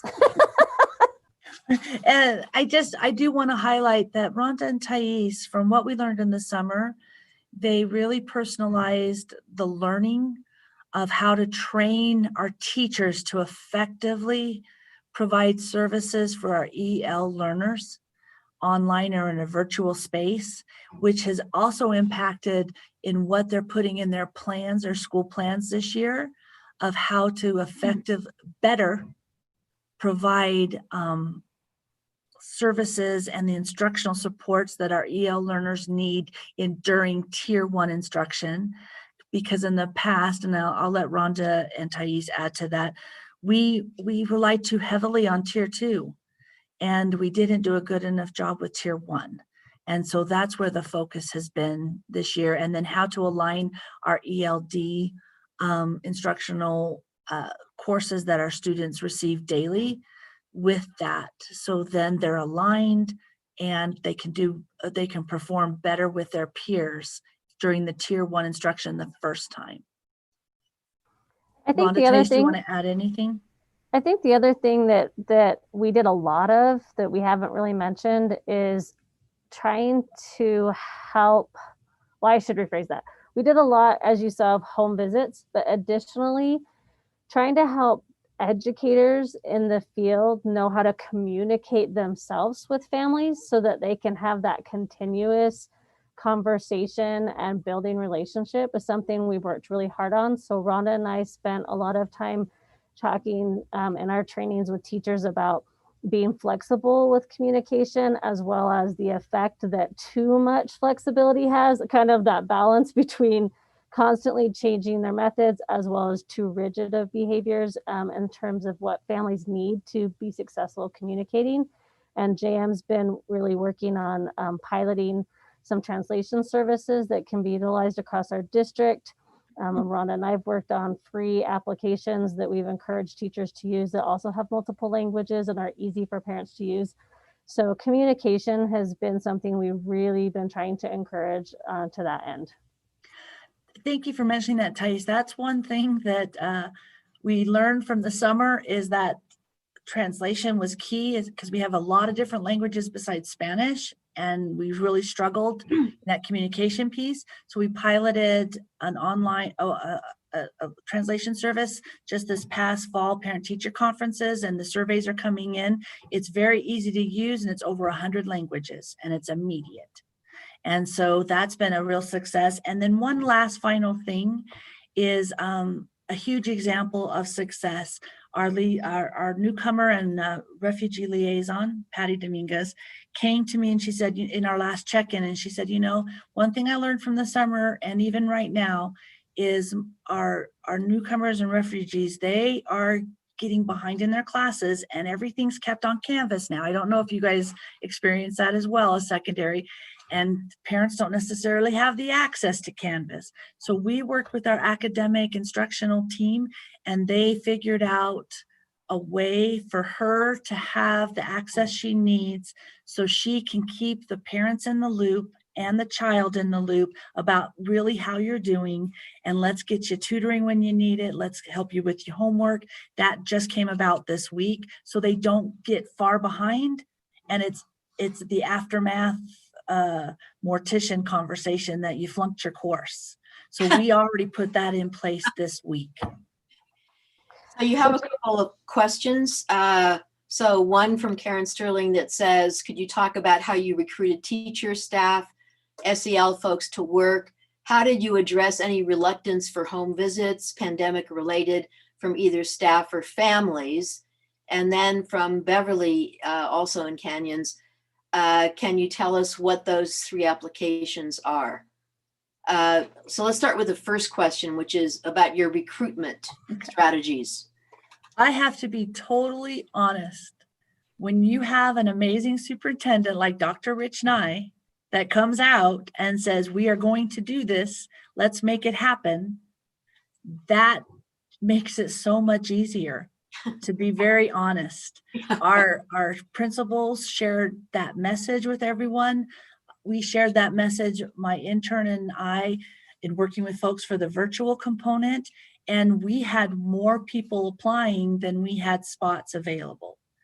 Then I have to be honest, our home visits as a district, we have been embracing non-contingent home visits for 2 to 3 years now. And so people were excited that there was even more money to compensate them so they could do it, more of them. Now I do have to be honest, people were fine with home visits and different types of home visits. Once the COVID numbers started rising, we experienced a little bit in the fall, and now you've got quarantine issues. And so we do them a little bit differently. We do them virtually, but we still need to get the instructional supplies and everything to the homes, to the drop-offs and that. So I had teams that were willing to do it for short-term periods, and we hired folks that knew that's what they were doing. They were willing to do safe drop-offs to quarantine families, and we've hired the people that were willing to do them. So that's just what we did. We utilized our resources for that, and people stepped up until that position was filled, as long as we did as safe as possible. And then there's people that are willing to do that. So you just got to get the right person in the right job. So also, could you talk a little bit about, first of all, I think your translation services that are immediate in 100 languages. Talk a little bit about that, and you can send me their information because people always ask me. And then the other thing about applications that were simplified and supported. And I think Beverly Herman, if you want to be more specific, if we're not clear about your question. Nope, that's exactly what I was talking about. What do you mean applications? You mentioned that you had 3 applications, or maybe it was I did, Thais, I did it. Yeah, so we, the number one application that we encourage our teachers to use that has been really positively received, and I say that with caveats, right? Because it's this isn't from the business world. It's Talking Points. Talking Points is really simple for our parents to use. It doesn't require them to sign up for anything. If they don't sign up for anything at all, it just goes straight as a text. And if teachers want to do more with it, it has some additional features, and parents can sign up to do it as an app if they want. But it has over 100 languages as well. So that's our biggest one. We do have elementary school teachers that like Seesaw because it has some translation features. It isn't one that we push out a lot or know a lot about because it's a little bit more complicated. And as we know, the more at risk our diverse populations are, the more that's a deterrent for them. But those are the 2 we push. And then JM, it's Marty is the service you've been piloting, correct? Right. So we are piloting Marty Language Services as a translation right now. They are the leading provider for the healthcare industry. And you can do telephone translation, or you can do video translation. Video is more expensive. They also have a component for written, but we're not doing that. And we're only using the video if we have sign language families. We're piloting it for 60 days, and they have over 100 languages, and there's only a list of maybe 10 languages that they ask that you let them know 24 hours ahead of time that you need that language, and they can make an appointment and find a translator for that language. The rest, it's just simple as easy. It's a telephone number. You call the number, and you're immediately given, they ask you what language you need, and then you're connected within seconds to a minute with the translator. And then you either have the person that you need to have them translate right there with you, and then they translate whatever you say back and forth. Or if you need them to make the phone call to the family, you have the number ready to go, and they just make the phone call and they repeat everything that you say and what they say back.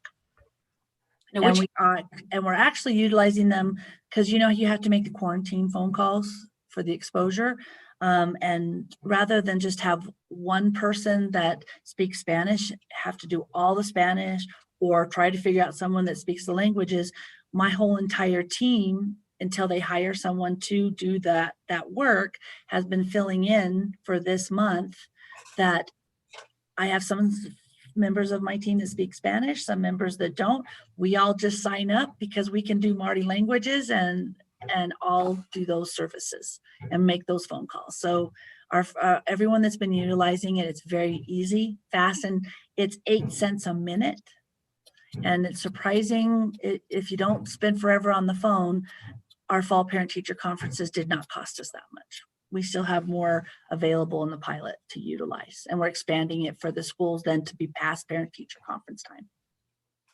So which company was that? Because I know Katina is saying that AT&T Language Services do the same thing. Yeah, it's Marty, M-A-R-T-I Language Services. Our assistant superintendent learned about them. Our tech CEO looked into them, and they were the leading company for the health industry. So that's why we utilize their pilot. And for the folks we work with, they're housed in Hawaii. And so we communicate with them daily. Thanks, Jam. I just want to kind of summarize in general. So we're going to send all this information out to you. And I think you can see that there's really a really interesting phrase that someone used. about flexible implementation. So we're getting clearer and clearer that one size does not fit all, and the way in which you create multiple contexts to support students, families, and communities, and then learn from that. This is kind of the thing, right? So learn from that by finding out what worked and what didn't work for them. You know, it's like you ask your clients, did this work for you? Did it not work for you? You ask to your students, and then you adjust, but you adjust in a way that maintains some kind of continuity of services, right? You just can't like throw everything up in the air and then, I don't know, guess what you're doing. So, and the reason this is really critical, it goes back to the issue of the way in which you braid funding, which is not only funding, but human resources to reach out and create relationships with other community-based organizations, right? That's, I think, why we're human beings, right? We're human beings to connect with other human beings who have a common purpose, which pretty much is really clear. It's like, you know, the future of children, the future of their families, the future of our families, the future of the state, the future of the country. You know, it's pretty common. I mean, that's like a common purpose for all of us. So I want to thank you, JM and Thais. See, this is a moment where, and Rhonda. So I want to thank you so much. And, you know, I'm a big fan of Rich. I had Rich and I come and do this really cool presentation for some really interesting board members on the way in which funding and allocation is related to student learning needs and not, you know, one size fits all programs that don't really work with helping students learning English have equitable access to closing the opportunity gap, as well as access to tier 1 instruction. You know, the habitual behavior has been we remove the kids from the regular classroom or whatever environment that seems common, and we try to fix them or whatever. Okay, so we're not doing that anymore. We're pretty clear that that doesn't work. And so we're changing what we're doing. So I just want to thank you, Ogden, and give my greetings to Rich, please. We will be glad to. And he is I have to tell you guys, he's an amazing superintendent. Yeah. Yeah, no, I do know I've had some interactions with him. And I'm pretty direct, so sometimes they're blunt. So I don't know.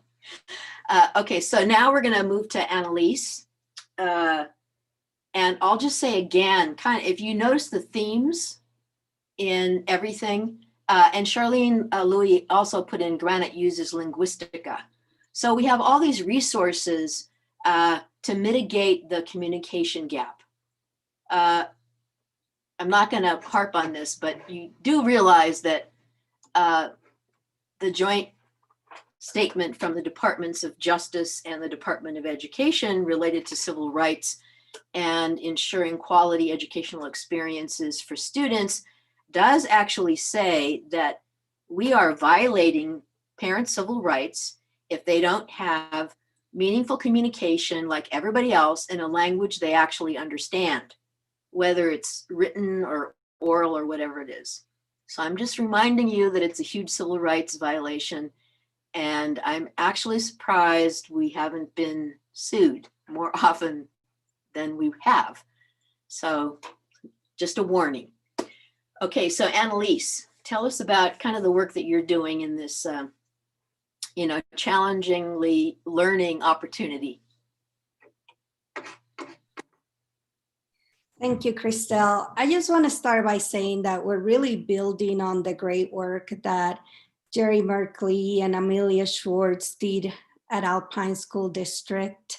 And so I'm just coming on behind them and trying to fill those shoes and build from their great work, as well as a great support system. We have a network and great mentors like Christelle, Charlene, Karen. I rely quite a bit on them to keep doing the work that we need to do for our students.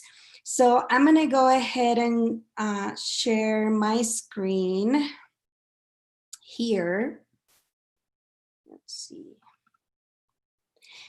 And I'm just going to start with some pieces about compliance. I know we certainly don't get up in the morning because of compliance. We get up in the morning because we support kids and we want the best for them and our families. However, there are some compliance pieces that ensure that those things occur. And so when COVID happened, we've been thinking about different ways and creative ways in which we could streamline our processes for all of our coordinators and for all of our schools. Now, we do have 80 schools, and so the coordination takes quite a bit of effort and communication. And so we created a hub for all of our site coordinators. And we created a different hub in Canvas for our paraprofessionals. And so I'll share some of the pieces that we streamline for them in each of those courses. Like I said, we do have 60 elementary schools and 60 coordinators, 1 per school, and then 20 secondary schools for a total of 80. And so we began by creating a monthly checklist. And so this goes back to their roles and responsibilities, and those are broken by month and task, and also by a monthly focus. And so as you could see at the beginning of the school year with our identification and placement, and I'll go through these rather fast so I could show you other processes that we have in place. And if there are questions, please stop me throughout. I'm happy to answer. I'm not looking at the chat right now, so please stop me and ask any questions that you may have. So the monthly focus for September will be the language development plans, but then they're actually due in October. The monthly focus on October will be monitoring, but they're due in November. And so each of the months have a different monthly focus, testing preparation, getting to the testing window, and so forth throughout the entire year. It'll take a minute to go back to each of these. In our identification placement, we have our flow chart, both for the elementary and the secondary. So if there are any questions, our site coordinators could go back and review those as needed. Our language development plan. So we did something a little bit different, and we started playing with this idea last year, and it worked out quite well. So instead of having individual language development plans, we moved that idea to create language development plans instead. And I'll explain the context of that. Basically, in essence, when we were having individual language development plans, it was a very isolated process. Teachers will complete those. And at one point, it ended up being sort of like a replacement of services that needed to be provided. And so it was almost like checking the box, very isolated process. The teacher didn't talk to anybody. And we got to a point where we had hundreds of individual language development plans because many of our teachers were not endorsed yet. So endorsing teachers was quite a slow process.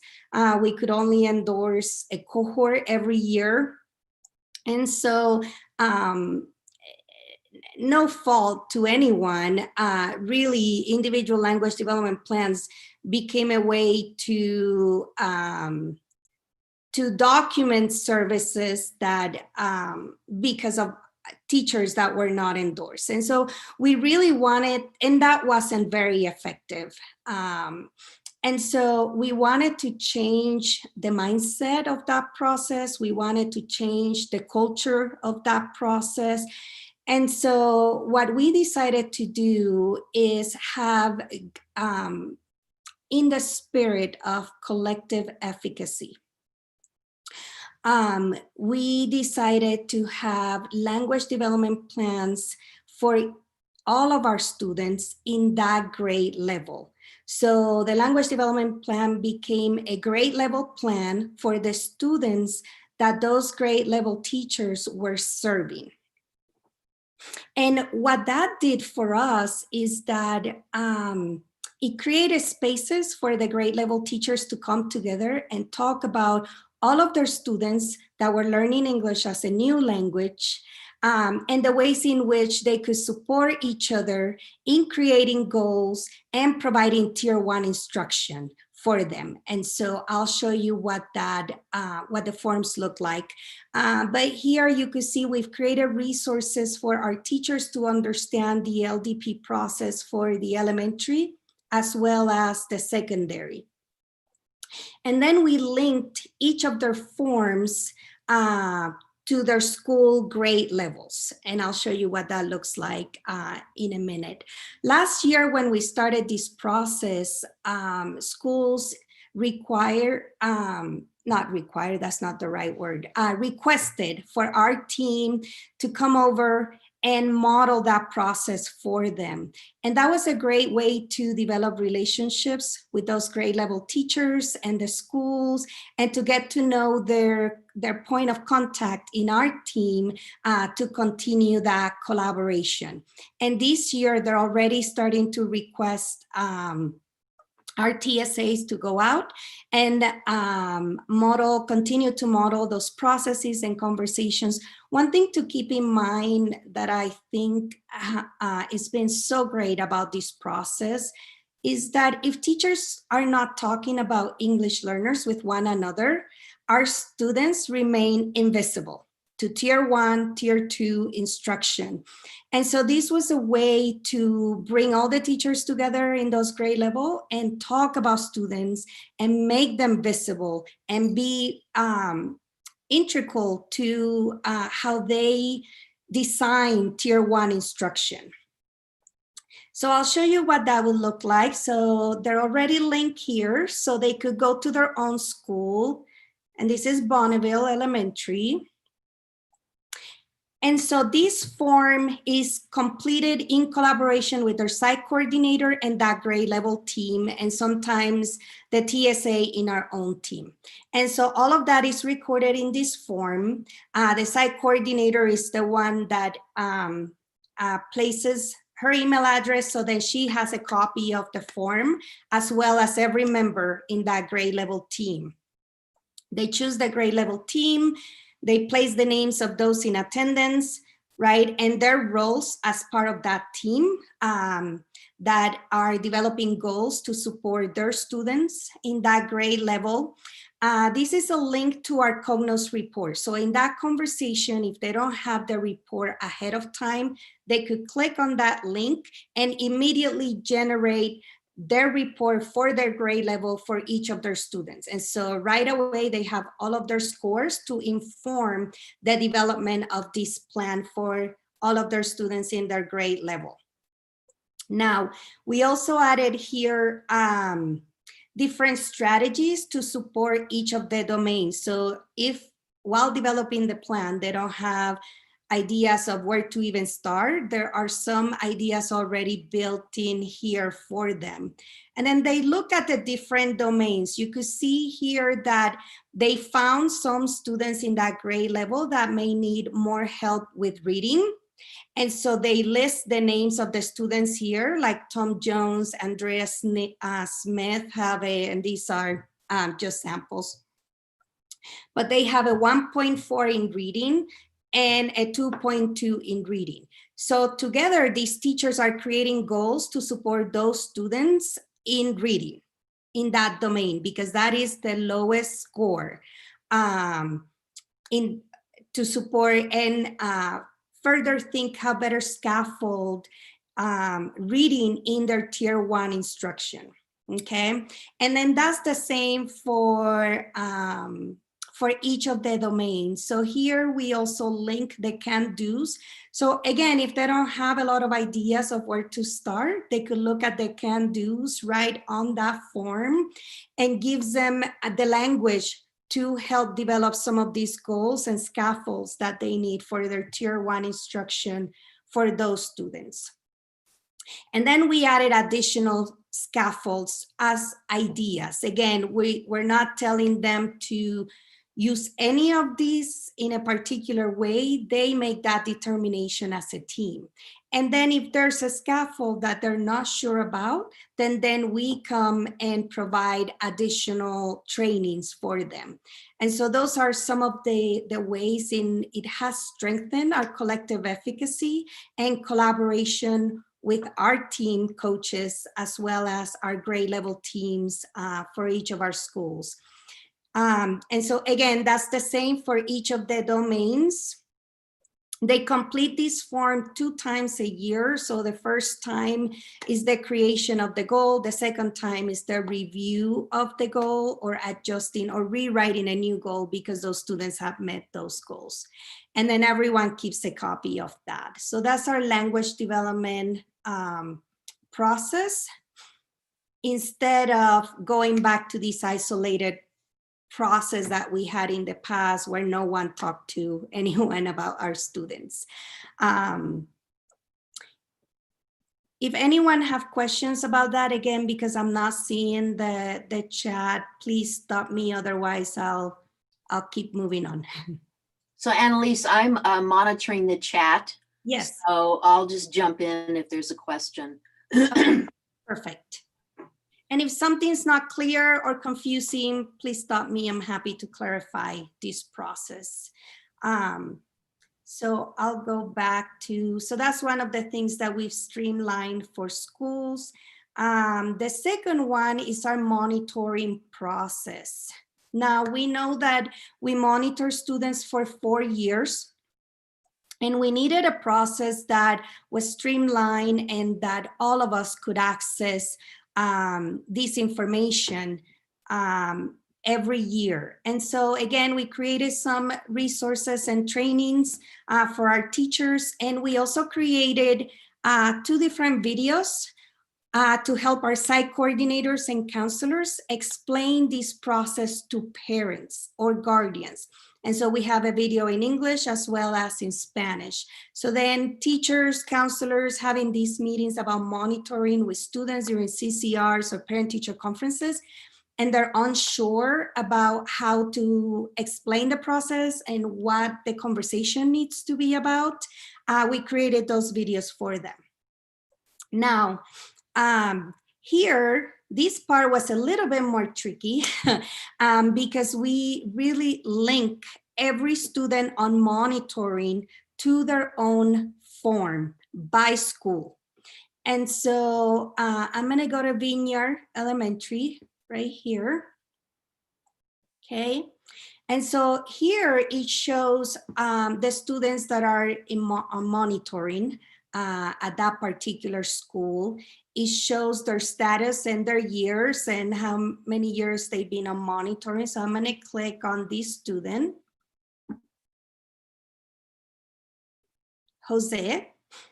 And so for Jose, and I can see very well, but for Jose, this was the first year of monitoring. So the form already has a year on the top as well as at the bottom of the spreadsheet. You can see it has all 4 years linked to that student on our Canvas course. And you could see the elementary level teacher and some of the indicators that are already part of the form and when they had the conversation with parents.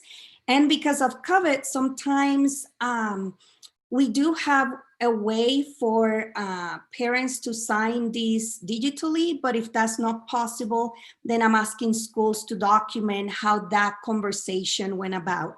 So conference done remotely, mom was at home on a Google Meet, Mrs. Scott was at school on the Google Meet. So these are some of the ways that we're trying again to have collaborative conversations about our students in the context of our processes with our language development plans, as well as our monitoring forms. So it is everybody's responsibility. What I'm hoping that we build with these processes is a culture of collective responsibility that everyone owns, our students, and also reciprocal accountability. So if we work together as teams in these processes at the school level and at the district level side by side, then it becomes all of our work, not just the ALS department or not just this person at a school who's in charge of all of the kids and no one talks to talk to unless they need to sign a signature or check a box. Annalise, we have a couple of comments. One is, this is from Robin. And we have multiple Robins, so I don't know which Robin it is, but if you could send me a copy of your monitoring form and the things that you're presenting would be great. And then Peggy Patterson from Salt Lake is asking about the secondary LDP, and Martin Briggs says, yeah, that would be great to look at. Yeah. So you have a captive audience here, so take advantage. Oh, and the other thing is, I'm glad you showed Vineyard because, you know, yeah. If anyone ever wants to meet a really innovative, exciting, amazing principal, I would really invite you after COVID to come with me and visit Vineyard. Victor is just unbelievably innovative and courageous and strong. And he has a huge, like most schools in Alpine, he has like 900 students or something in an elementary. He has like two elementary schools, one in the building and one in portables. Yes. So they're bursting at their seams.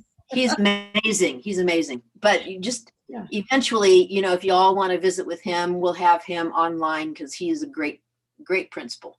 Absolutely. Yeah, the monitoring form, Christelle, is the same one you gave us.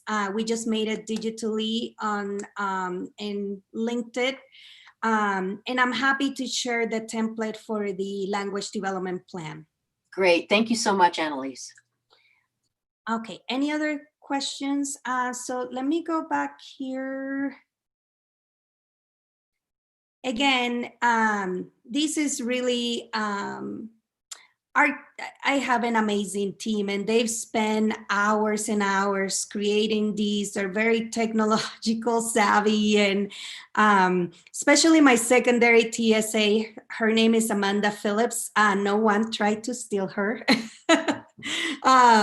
She's created, I mean, she's really put hours and hours into streamlining these processes for us, and it's been amazing, the response from our site coordinators and schools.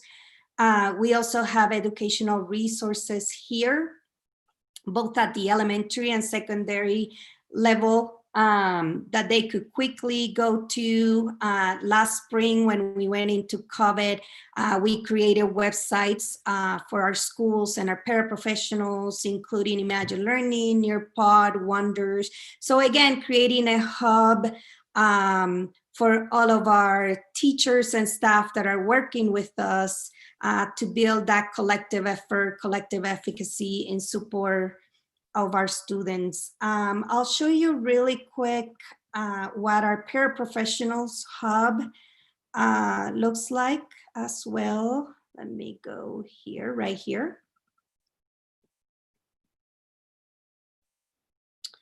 And so equally to our site coordinators, we created a hub for our paraprofessionals.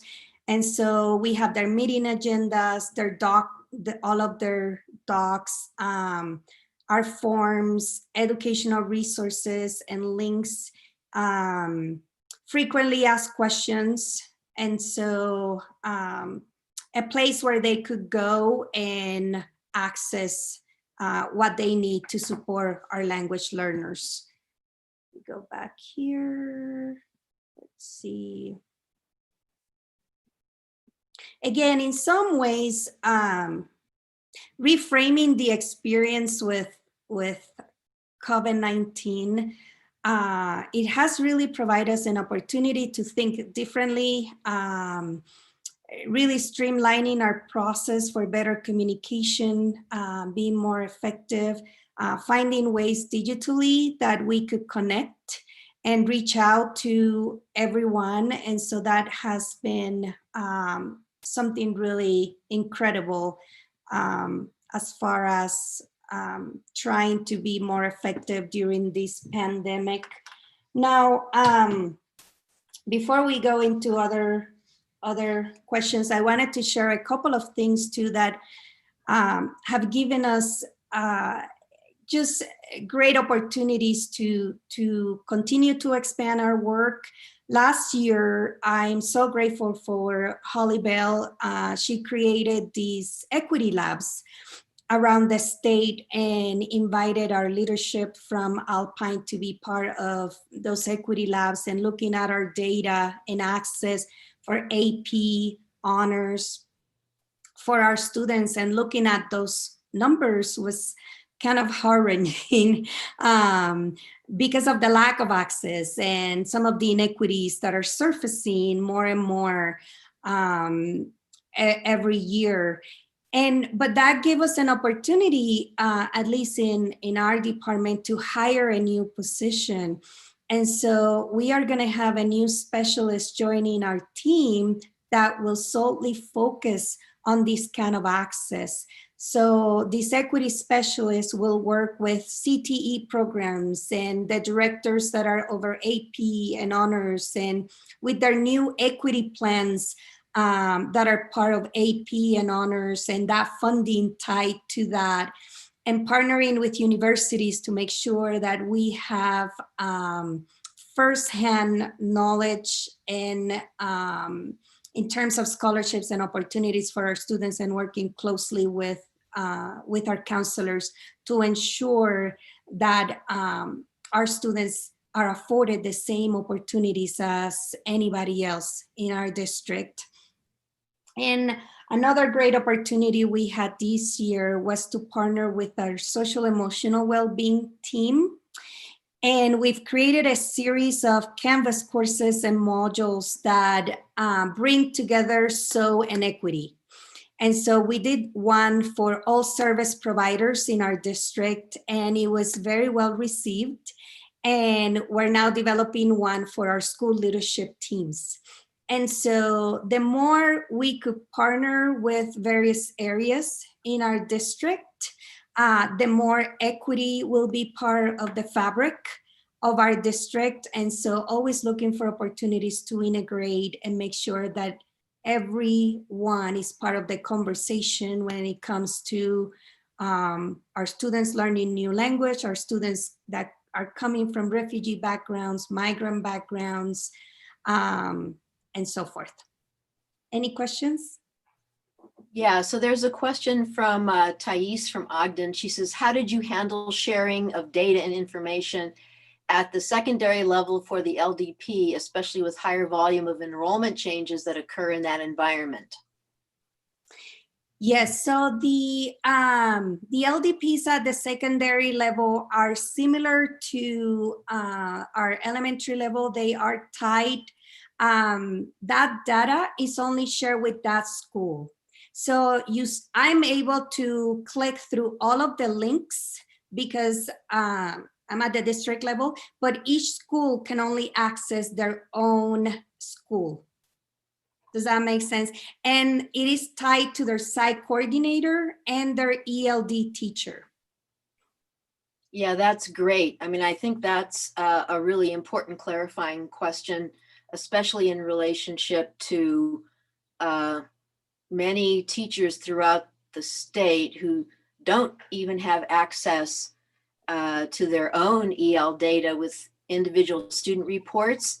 And so the commitment really should be to ensure that that happens. And so you're using a model that really represents the best of what effective communication means in relationship to something that John Zerbakken also talks about, is tools, processes, and procedures that support quality instructional experiences that close the opportunity gap, right? Instead of always talking about deficits and achievement gaps and what kids can't do, you're talking about equitable access for opportunities that are structured in a way where kids are feeling successful, and so that's really important. Any other questions before I just make a few comments and we wrap up? Annalise, oh, let me just say one more thing. Last year, when we visited Vineyard and other schools in Alpine and Westmore, and I really miss those school visits. And, I'm really excited when we can move to, a way that I could visit classrooms and spend time with you all again. But I saw some amazing things at Westmore, and I'll give you just one tiny example. Last year, it was the Title I Distinguished School for Title I for the, for Utah, for the nation. And I think it was in a third grade or fourth grade class, I can't remember.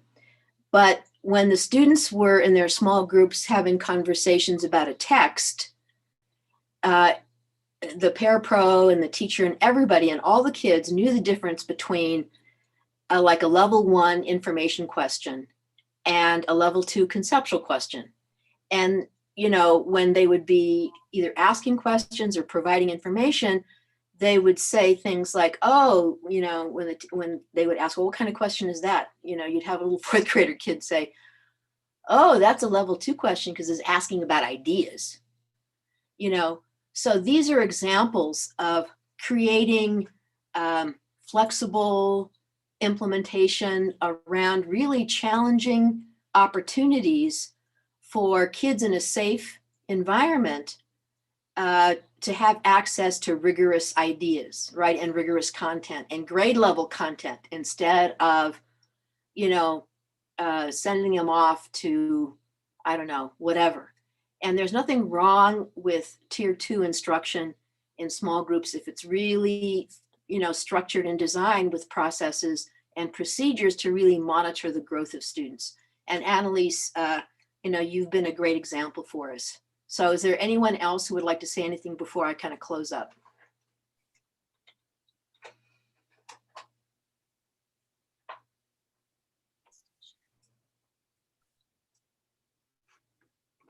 Okay, well, thanks, Annalise. This has been, I usually don't look forward to meetings, but this is one that I do because I'm always bragging about, the work that you're doing throughout the state, and we never get a really, a chance to share them in a really comprehensive way. So I'm just going to say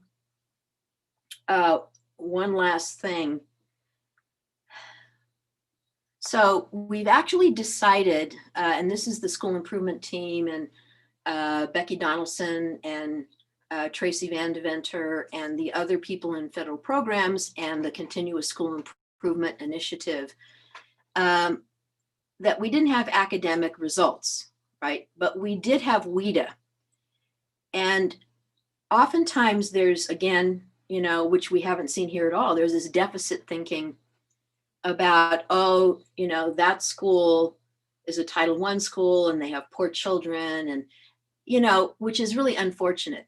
And if you actually look at patterns of retention and the way in which, yes, teachers get burnt out, but the question is, how do you support the kind of retention and quality experiences for teachers and administrators who are dedicated to communities who oftentimes, as we all know, tend to be disenfranchised by systems, right? So we decided that our team decided that we wanted to acknowledge Utah schools, and this is how we developed the criteria. And I want you to know this. The announcement will be coming out from official letters from the superintendent, so I'm not going to say anything about which districts or which schools at all. But the criteria is, we've identified Utah Distinguished Schools for supporting students learning English, and Utah Blue Ribbon Schools for supporting students learning English. The criteria for the enrollment is 400 students or more. Now, we picked 400, even though, like in many districts, specifically Alpine, those elementary schools are much larger in many other places, right? But oftentimes the challenge of having a school of 400 and more is significantly more than if you have a school with a lower student population. I mean, Hattie even suggests that at secondary level, our school should only be about 800. So the criteria then is also enrollment criteria is 400 plus. The economically disadvantaged percentage is 80 to 100% of the students are low SES.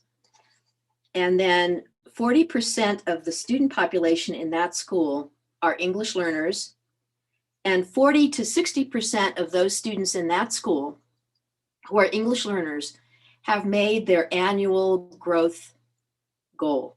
Now, remember, for ESSA, when we changed it, the annual growth goal, as so many of you talked about, is very personalized.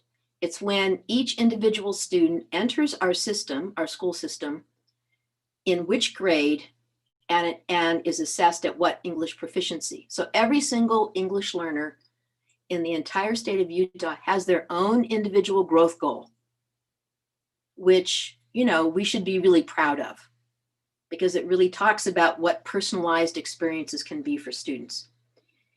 Now, in that category of distinguished schools, we had 11 Utah distinguished schools in 6 different districts. So I'm not going to blow the excitement or anything like that until it's actually announced at the November school board and by the superintendent with, you know, wonderful experiences. And this is about celebrating more good news instead of, you know, in the midst of really challenging circumstances. The Utah Blue Ribbon schools, there are 8 of them, and they have the same criteria. So 400 plus of enrollment, 80 to 100% poverty, 40 to 60% of ELs, of English learners who've met their annual growth goal. And then more than 10% of those students in their school who are English learners actually reaching English proficiency. And you know, the state average is really low. I think it's about 6%. So schools that have 10% or more of English learners. Now, the reason we picked this criteria is that a few years ago, there was research related to 90-90-90 schools. And it was about schools who had 90% poverty, 90% English learners, and 90% achievement. So what we're trying to do is create an environment in which we understand that the key to kids' access to honors, AP, early college coursework is what happens in elementary school. We've done course taking patterns for really successful kids. When kids are reclassified at the elementary school as English proficient, their access to early college coursework is incredible. And I think that's the point of Annalise's work, Davis, and all of you in helping counselors and teachers understand that equitable access means no course requirements that hinder a child's opportunity, right? That's really the board rule for accelerated programs. That board rule is pretty clear.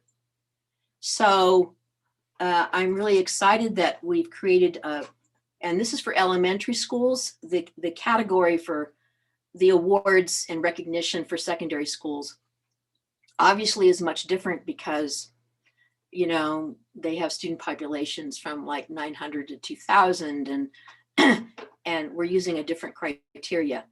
But I just want to tell you how much this means to all of us to recognize the kind of work that's being done throughout the state.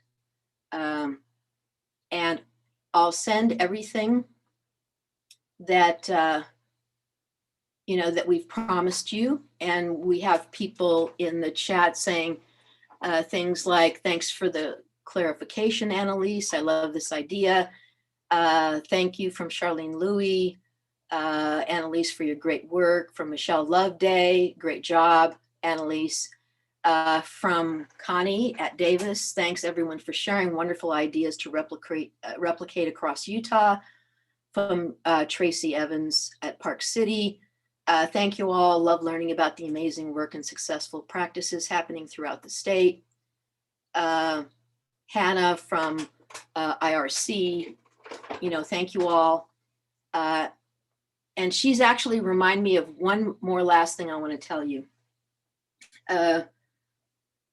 East High School and teachers there and their SEC people, they've organized learning hubs. And there are 5 learning hubs in the community of Glendale and on the west side. And in these learning hubs, there are partnerships with the library, with the refugee resettlement agencies, with other community agencies, the Utah partnership with the University of Utah, and it's providing the kind of educational experiences that we're actually talking about for 50 students learning English, whether they're refugees or immigrants or whatever. And the thing that's impressive about this is that teachers not only work with them for equitable access, and these 5 hubs are creating personalized learning, but the outreach to the family includes teachers who actually help the families figure out how to register for COVID testing. When I tried to register for COVID testing, all I could think about was people who didn't have access to computers, didn't speak English, didn't have any kind of support. So I'm telling you that because it's an amazing way to think really differently about personalizing learning environments. It's like self-organizing learning environments that are within a community using multiple spaces, different kinds of spaces, not, the traditional large school. I'm telling you about that. And then the next one that I'm working on with 2 teachers, high school teachers, is one charter school and one learning hub. It's about having conversations that focus on dialogue education and using academic language. And one school is using this idea of academic language ambassadors, where we actually meet in a small group, talk about their learning with principles of dialogue education and Socratic seminar in an self-organizing learning environment. And then the kids come back to their classrooms and share what that experience was like. And these are all students who are learning English. So more about that when we get it started, and I'll tell you about that, and also the Youth Translators program that we're trying to establish more coherently. So thank you, everybody. I see these wonderful thank yous in our chat, and I just want to tell you again, this is amazing work that you're all doing, and I just keep thinking about you, in a very open-hearted way, and hope you stay safe and strong and brave. So thank you, everybody.